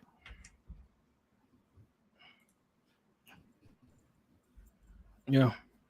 Well, I just don't like the argument that, like you say, that it has to be some type of, ethereal white man ghost holding you back. It's not going to allow you to get to where you want to be. You know what I mean? Like you can't excel. Well, you know what I'm saying? As like, well, because for me, it's just like, look, it's usually going to be the environment. And like you brought up the whole thing about if the child is an athlete and if they're that good, then they will get the main thing that will push them over is if they get to the right camps, if they keep playing ball, people supporting them, stuff like this, the coaches, you know what I mean? That's really going to be that's what's really going to happen. It's good that child is going to grow up in a strong basketball culture. Okay. They're going to grow up in an environment where their basketball skills and techniques and everything like this is going to be promoted and highlighted and exalted. Right. So that child will be in a place where his basketball talents can flourish. All right. And but there's men that are controlling that environment. Majority of the people in there are men. Yeah. The men are actually the ones that are molding these young men into being the best versions of themselves athletically. But all the kudos go to the mom if the father's not there. And even if the father is there, they still try to negate his influence. Yeah. Now, if it's something negative, like in Jay Morant, I think that's how you say his name. Ja Morant. Yeah, Ja Morant, the incident that he had. Now, when that news came out, first thing I heard, oh, his dad was with him. Okay, but just because he was with them doesn't mean he was right beside him when he chose to pull out and brandish a firearm on Instagram. Yeah, facts. You see what I'm saying? Maybe his mama was there too. You don't know. But there was no mention of it. Yeah. Yeah, that was foolish for what he did. Like, I don't know. Yeah. That was stupid. Well, Like, he wanted to be, the same thing. Regardless of how much money you have, you still want to be accepted into this dysfunction. Man, don't be yawning, bro. It's early. What you doing? Stretching, cuz. Stretching your jawbone, huh? No, I'm messing with you. I'm messing. Yeah. But no, I'm just like, I mean, Ja Morant, for him to be, like you said, such a success, and then he want to get in the club. He want to start doing this thing where it's like, I'm gonna try to act like, because it seemed like he was trying to act like he was some type of thug or something. Like, like, oh, and because that's what they want to portray. That's what they want to portray. They want to be liked, accepted, and part of the dysfunction. So anybody in their right mind that was in line for a contract extension the size that he was going to get, and you do something dumb like that because you want to have an image, even though you don't live that lifestyle, you still want to live that lifestyle. That is how dysfunctional our community has become, where you got a guy that was on the precipice of being a multi-millionaire just from his contract alone, let alone the shoe deal that he was about to sign with Nike. So you're talking about damn near $500 million because you want to be accepted to a dysfunctional community that don't give two shits about you except for what you can do for them. Yeah. I mean, that's why all this. Oh, go ahead. Go ahead. I didn't mean to cut you off. No, I was just gonna ask. Like, didn't they made him miss like 9 games, something like that? You know what I mean? Something like that. Something like that. Yeah. But now you're gonna have to put another year before we even find you because now you damaged goods. And he's not the only example of that. There's other than the NBA. It's just recent one that we can use as an example. That's what I'm saying. All this pro-black stuff, you being pro-black for a community that's dysfunctional and toxic. So even Pearly saying something racist, if that's what you perceived it to be, that's not going to affect my decision not to participate in the community. I'm still out. Exactly. And she represent me. She speak for me. She speak for black option. She's over in the UK doing her thing, podcasting, and she's going to continue to do. She might stray away from dealing with issues or dealing with content creators in the black manosphere because of that, because it's a touchy subject. Exactly. Like even if she says some egregious, outlandish, racist type stuff, for me, it ain't gonna really bother me no type of ways because I'm not a big supporter of Pearl in that regard. I'm not in her chats, super chatting. I'm not watching all of her content. That don't mean nothing to me anyway. I watch King Richards more than I watch Pearl. I don't really watch Pearl's podcast or stream because I know that she learned from us or this side of the house. I know that all the content that she's speaking on came from the work that has already been done by brothers like Obsidian, Kevin Samuels, Angry Man, BGS. I think she's mentioned BGS before. And then Rolo Tomasi, she always talks about Rolo. So she is well studied in this niche. So for me, I watch more of King Richard's perspective because I want to see how the UK women react to the UK men, especially black men. So I want to see more of that dynamic. So for me, I'm not really a big consumer of Pearl's content, not necessarily. I've watched some more of the recent content where she had MTR up there. I watched a little bit more, but she had Melanie King up there, and Melanie King and Auntie was breaking them girls' souls up there, making them cry. But bro, they were hitting with that ghost buzzer. They didn't want to cross the streams, but that one clip of her breaking down the black community in America, dude, that needs to be like the black national anthem now, not some Negroes hymn. That needs to be replayed over and over and over again because, I mean, and you could see when she was saying it, it was like it wasn't necessarily because it wasn't necessarily she was defeated or she felt defeated. It was like a realization, like this is really what it is.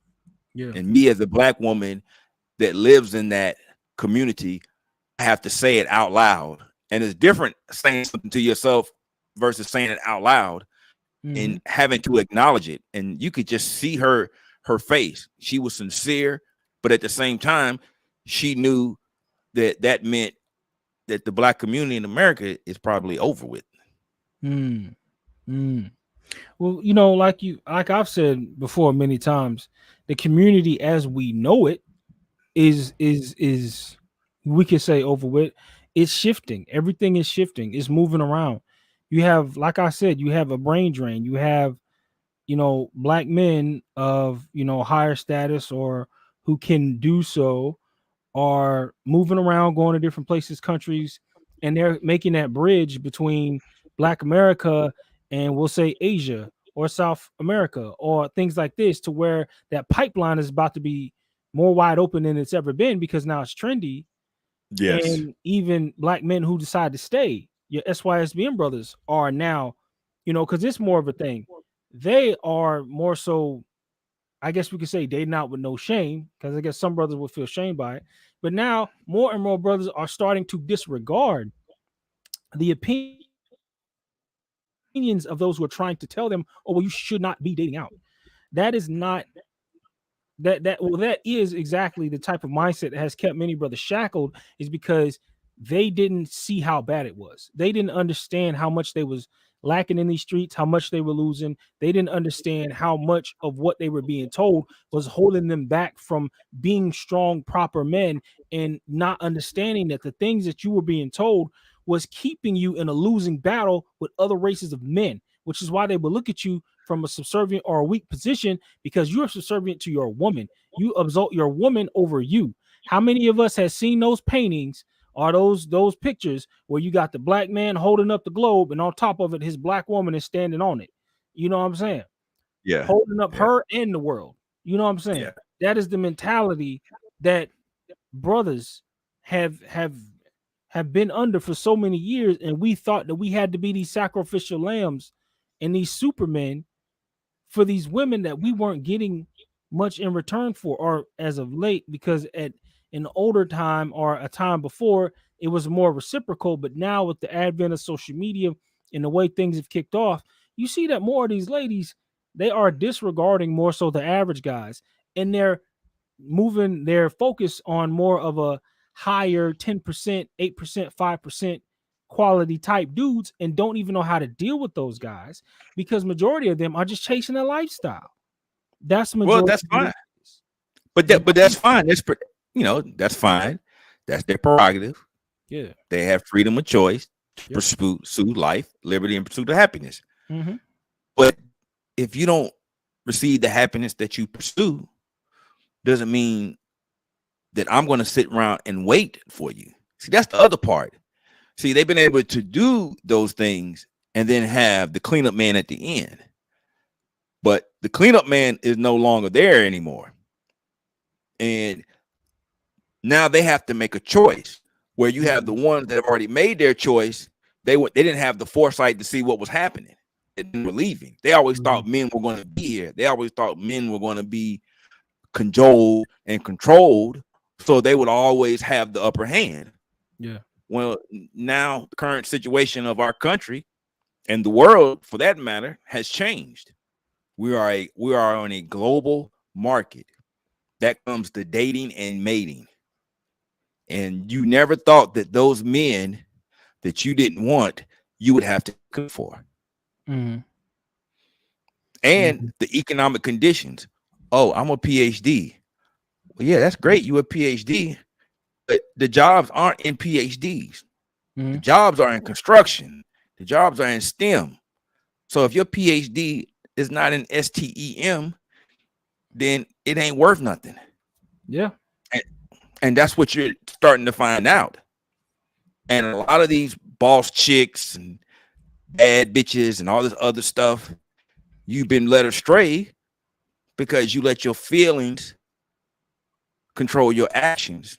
Right. And you have no logic to correct and put you on the right path. So it's over with. Yeah. Yeah. Every day you hear something about another incident in the community, the eviction, the layoffs, all the other stuff. Yeah. That's not affecting men. That's affecting women. Black women in particular. Right. Right. And like I said, like, we're going to see the new community be reformed. That's what it is. It's just the community is reforming. And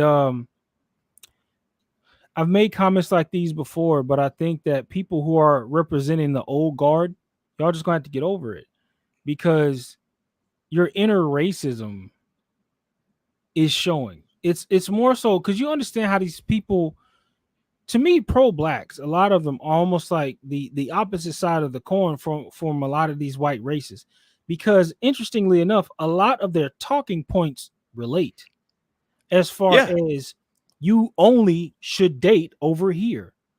Do not associate with these white people. These white people are bad. We should be segregated. You don't want to go over there in where they are.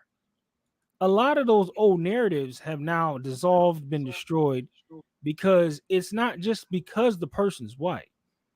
If they're going to be a threat, it's going to be because of their actions, who they are, and what they practice. But in general, just to say, just because it's a white person, that is going to be an issue.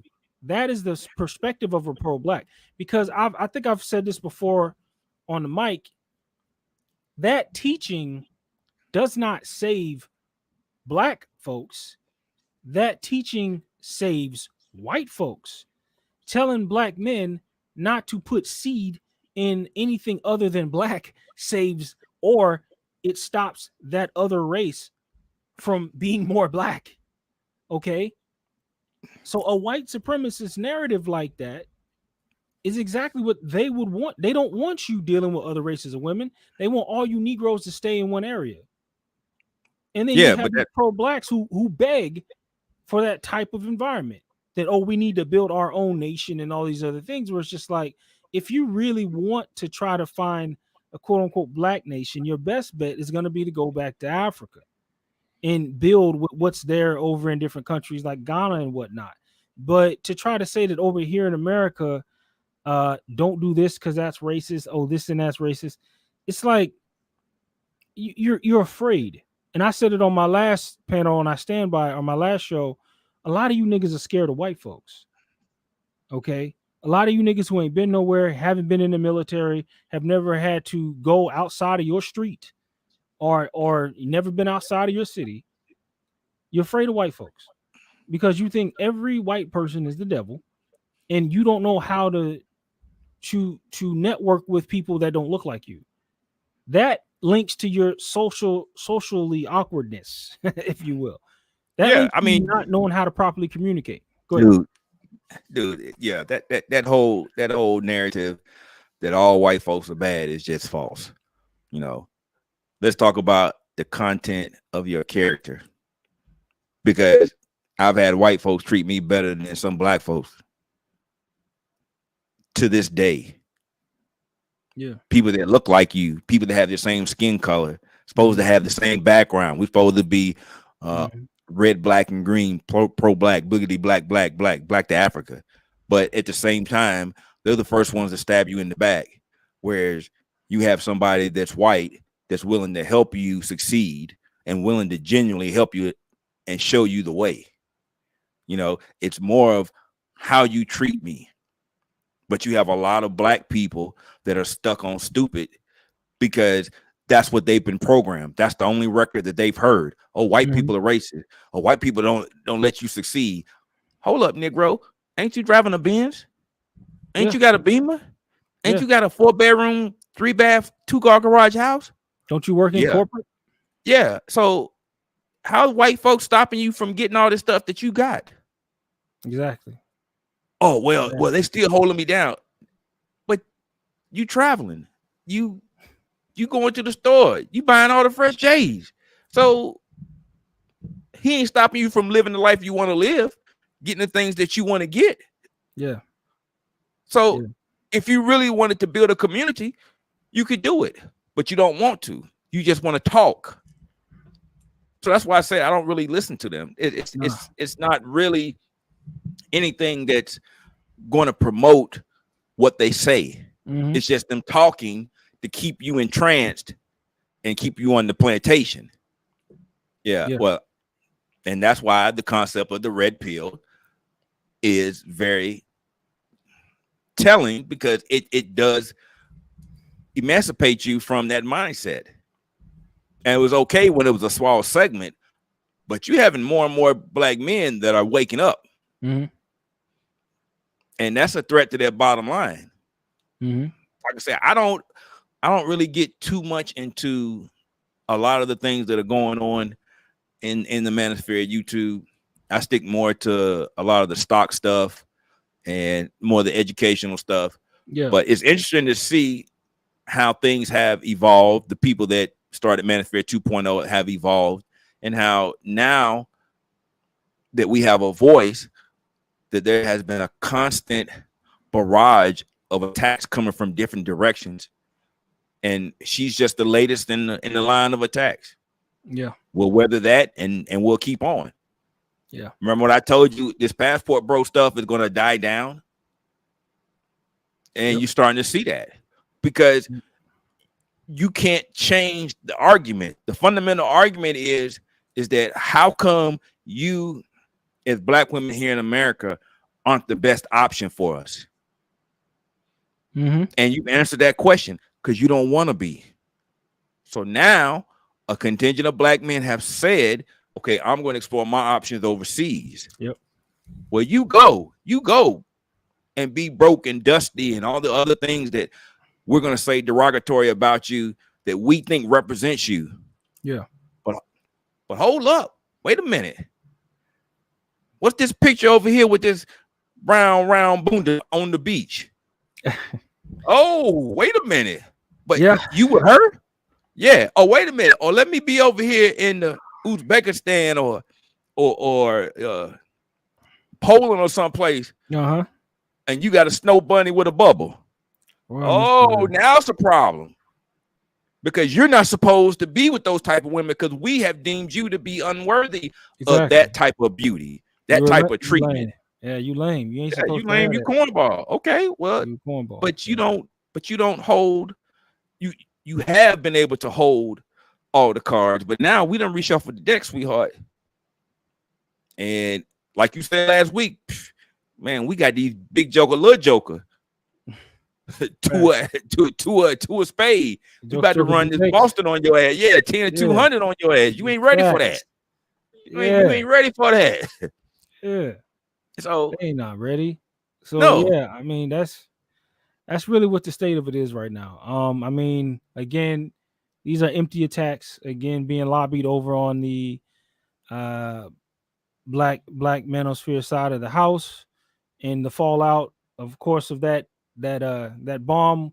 We catch some of the shrapnel on the passport side of the house, because we're always getting labeled with y'all just worship white women, and y'all just chase white women, and man, all this look, other shit. bruh. And of course, You and I both know that's not true. well, I mean, Everybody has their preferences. we know, of course. But even okay, so even if you do go to Brazil or go to Colombia or one of these Central or South American countries, yeah, they still have white skinned people there, of course. Of course. But they have every other shade there as well. Brown, Morena, Right. The same thing we have here. Otto, everything. So what's the difference? There is no difference. Yeah. That's why I say I let it go in one ear and go out the other. Because to me, it's just noise. It's the distraction to keep brothers engaged back and forth. See, what it really is, if you having a conversation, they feel like you still care. That's why I told you before, I don't really want to get into it too much anymore, because I don't really care.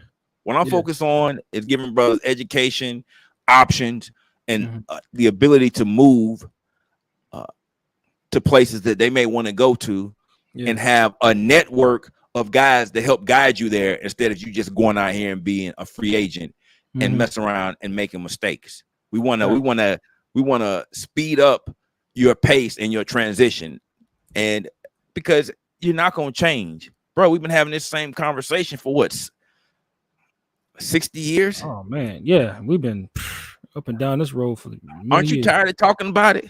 I mean, not you per se, but I'm just saying, in the community, nobody ever resolves anything. Okay, well, you know what we're gonna do? We're just gonna be out, and we're gonna focus on that. You can call us lame, you can call us dusty, you can call us broke, you can call us this, call us that, but we already know that the antidote to that it's us getting a passport and leaving. Going our own way. That's the biggest Going- thing. yeah, brothers yeah. going overseas. You know what I mean? It's just, it is what it is. It's just a natural progression of things at this point. Like, I mean, like I said, I'm not in the business of trying to fight with these women, and you know, Hell stuff like no. this. And you know, we've made our decisions, and you know, we're not believing the lies of, oh, y'all just chasing white women. Well, shit, some of us are. What you gonna do about it?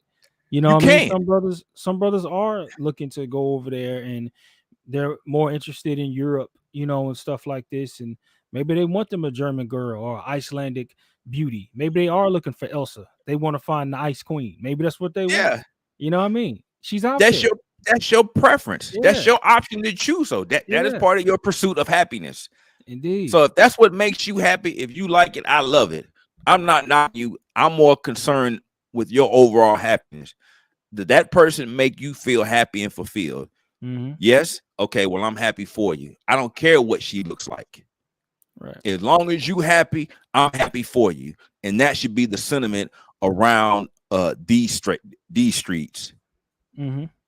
I believe it is for the most part. I think that most of us, between brothers who travel, I do believe that we have more of an understanding of how we do things, as far as, you know, if she's not black, whatever the case, it's just like, hey man, you know, you doing your thing, good on you. But as a consensus, most of us are usually looking for something like that's a Latina or Afro-Latina variant. Even in Asia, it's going to be more so the brown sort.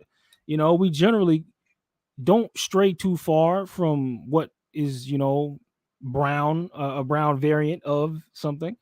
But for the brothers, even who are more concerned about, you know, European women, you know, basically white women in general, for brothers who have that taste, you know what I'm saying?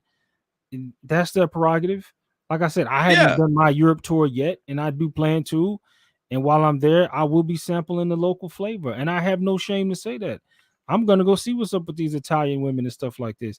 I'm gonna go see what's up with these German girls. I'm on that, and I have no shame. I don't have nothing to hide, because I'm not a pro-black. I'm not trying to tell you that you must date black women or you must reproduce and she has to be black. Like, I don't give a shit about that. And I'm not finna tell you that that's what you have to do. Because I think some of the most narcissistic shit you could say is, my child needs to look like me. Well, what if your child looks exactly like you, but you never raise them? You never see them, and you strung out on child support. You got 3 of them that look like you, but you never fucking see them. Exactly. Now, you levy that against being in a place where your child, okay, who is still your child, but you're in a place where that child is going to be nurtured in a 2-parent household and grows up and lives in a beautiful environment, and you live on a beach every day, something like that. Like, you mean to tell me that because that child is a mixture of what you and the mother is, means that you love that child less? That's still not your child because they are mixed with a variant of something else? So you can't love that child because they're a mixture of something along with being black, which black is a dominant gene anyway. So the majority of that, or whatever it is going to be a mixture of something that's black. As it, because I get weird with these people who are just like, oh, you know, half white isn't black. Well, I'm sorry, we grew up in America. And we understand that the one drop, you know, the that's one a black drop child, rule sorry, is in effect. So that's Yeah. why I said wherever we go as black men, we carry the community with us. Wherever we go and start populating, the black community will be, because those children will be black. Okay. But I mean, you know, Barack Obama, okay, Colin Kaepernick, okay, like I could keep going, but we already know that there's a plethora of people we could name, but what they don't never say, excuse me, is the 21 million plus abortions. Mm-hmm. Yeah, we're not going to talk about the abortions that have happened over since the 70s. The 21 million that have been aborted by the black community. Man, get out of here, dude. We are in the era of statistical data, and data paints a picture that you can see very clearly. So don't tell me you out pro-black and my body, my choice. That's right. You can't do both. We have knowledge, and now we see statistically that ideology doesn't go together. Say that. Understand. Say that again. Statistically, The pro-black narrative does not work. It don't work. That's why ain't nobody over there listening to him. Everybody's over here. Everybody's over here listening to what Passport Bros talking about, Black Manosphere talking about, Manosphere in general talking about. Everybody, CNN covered it. Yahoo Sports or Yahoo, whatever. Yahoo News covered it. Everybody is covering this content. Now, like we've always been told, that those who of us are in this space and doing the work are at least 2 to 3 good years ahead of the main populace, because it takes them a while to catch up. And we're doing groundbreaking work over here. Every panel, every podcast, every topic that gets brought up is groundbreaking work that answers so many questions that people have kind of asked, but then kind of just brushed off because they didn't have the statistical facts and data to. I have a professor up at the school, but up at the college. He gave me the perspective of what goes on, because, you know, he's more in the church and talks about, you know, situations that happen, you know, with the youth that he's seeing from his perspective, because he's older. Right. He works in the church. And I was giving him the perspective of what is going on the opposite side. And I was telling him kind of from the red pill perspective, kind of the Passport Bro perspective, Black Manosphere perspective. I didn't use any of those terms because, you know, I didn't need to. But I was able to give him the information. He was able to understand, like, oh, snap. What you say makes sense, because that is the opposite adverse side of what is going on. He just was like, I've seen the problem, but you actually have the answers to what it is. And that is what this side of the manosphere, pill space, whatever you want to call it, that is the greatness of what is going on over here. Now that we have the stats, statistics, and data, we can make groundbreaking work happen in real time. And now everything is speeding up. Because now, for all these things that we were told to do back in the 90s, before we had, you know, high-speed broadband internet, you know, right, before we could communicate as fast as we do, brothers were just going along to get along, happy wife, happy life, all that, whatever. She just going to Jamaica with her friends. Right, No big deal. You know, Tom joined a morning show, you know, telling your woman, you don't need that, man. You can do bad by yourself. Hey, girl, take this trip to Barbados. You know what I'm saying? Like, now. And be a bag lady. Exactly.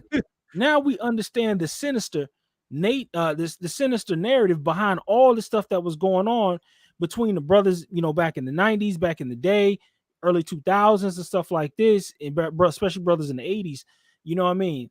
We're now at the precipice. We're now at the point of breaking, where everything now is starting to get untangled, unraveled, and it's going to reform itself, because now we're starting to see the separation, or the quote unquote destruction of the old way and old thinking, because now we have new knowledge that shows us the error of our ways, and we're correcting it. So brothers traveling and going to different places is a natural correction to what's going on and the problems that have been in the community. Yeah, but see, it's a natural correction, but they never anticipated it. See, this is really the big problem, I think, when it comes to at least our section of the manosphere, is that you never thought that men would leave. Yeah. And now you're seeing that men have been saying they're leaving, but now they're showing you that they're leaving, and they're showing you receipts. And that's a problem, because the onus is on them. How come you're not the best option for the men here? Mm-hmm. You see these men are lame, I'm not attracted to them. Okay, great, cool, that's fine. You're allowed to have your preferences, and we respect that. Yep. So those men that you deemed aren't the men that you want are leaving and going overseas and finding women that you deem to be attractive. Then it's a problem. That's really what all this stuff boils down to. If you never showed receipts, it would be a problem. But like you said, with statistical data and analysis that's available to us at high speed now, the women know how much it costs. They can go in and look up the trips, because they've been traveling. And they know if that man is buying him a round trip ticket from here to Thailand, he's going to be over there for 2+ weeks. Yep. He's going to 3 locations. He's staying in hotels. Yep. And he's going to have all this resort and stuff. And he had time to go off to do that and come back. They adding up the numbers. Wait a minute. You going out of the country. You doing this at least twice a year? It's about 10K to play with, damn near. Oh man. Ooh, So wait a you minute. can't be broke if you have 10K in disposable income to Yeah. go travel Yeah. and explore your options. But you want to keep proclaiming that we're broke and dusty. Okay, cool. Well, I can show you my receipts, or just on my trip to get there. Yeah. Watch me. Show move. me your receipts for the things that you did. Oh, you can't, Yeah. because you're not going anywhere. Because most See, that's brothers. yeah. See, I've only heard one woman say that. That put it two and two together when it comes to that. These men that you are proclaiming that are broken dusty aren't broken dusty. They're just the men that you're not attracted to, but you're not going to be able to run the game on them because they understand what it is now. Oh, you want me for my resources? No, thank you.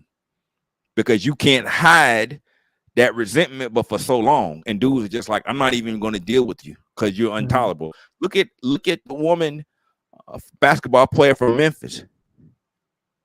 She punched that girl on the opposite team, and they charged her with assault. Yeah.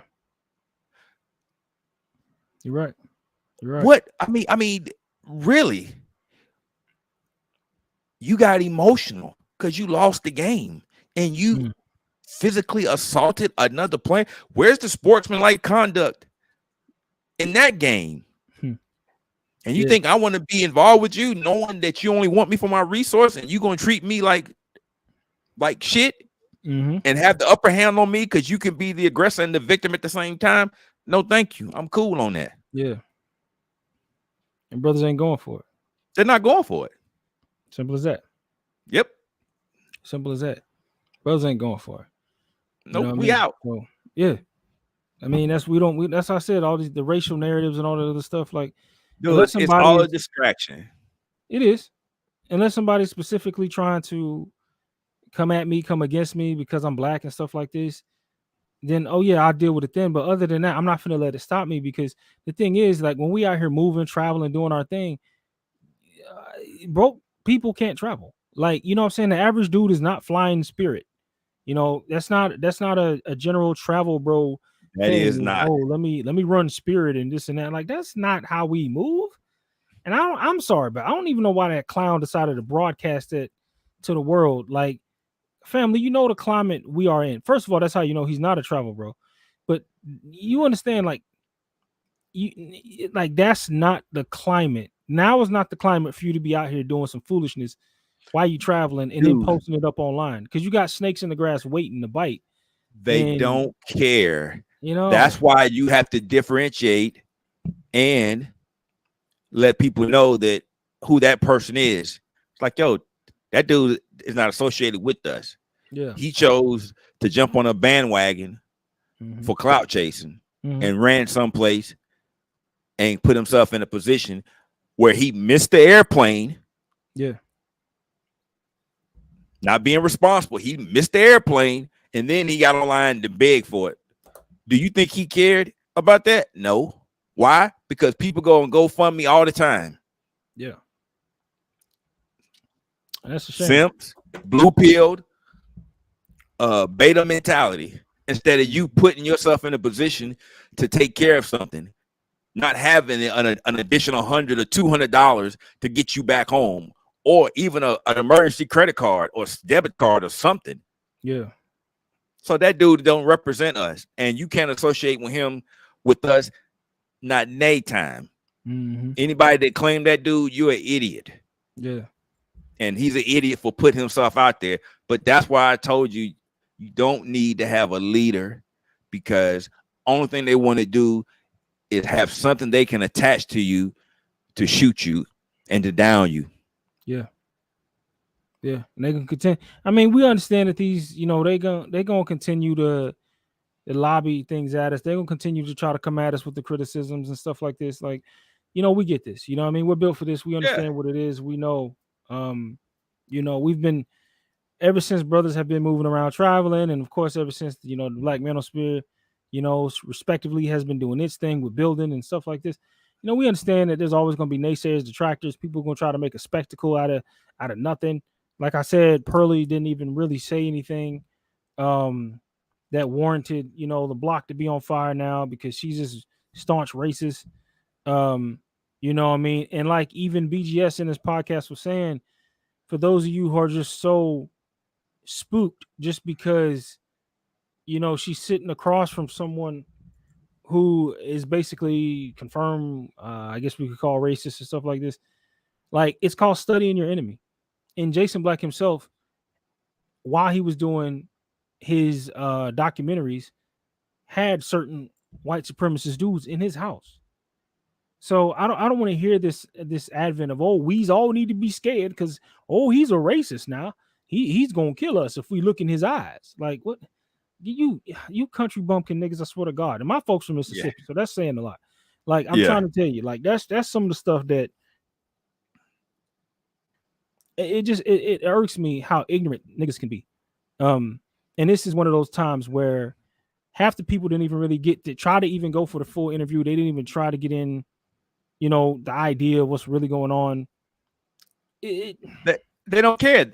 Yeah. They clip it to support a narrative, and then they run with it. Yeah. Because they know most people are not going to take the time to do in-depth research. They're going to take the headline and they're going to run with it. It's the same way with news articles nowadays. They know they can throw up a headline, and then when you go read it, there's no validity to what the actual title of the article is.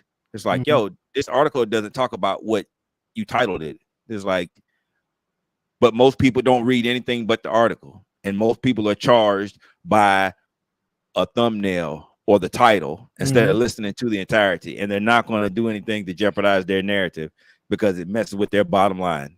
Period. Facts. Yeah, and like I said, we'll continue to fight these battles as they come, and this is just going to be another blip on the radar. All right, well, brother E, we've been rocking for about 2 hours and 15 minutes. You know what I mean? You know, we get to that point to where we're gonna start winding it down, and we already understand these things. It's just gonna be water under the bridge. You know what I mean? We gonna take these in stride because we winning. So before we get out of here, brother, what is your last words on the subject? Hey man, as far as I'm concerned, it's a moot point.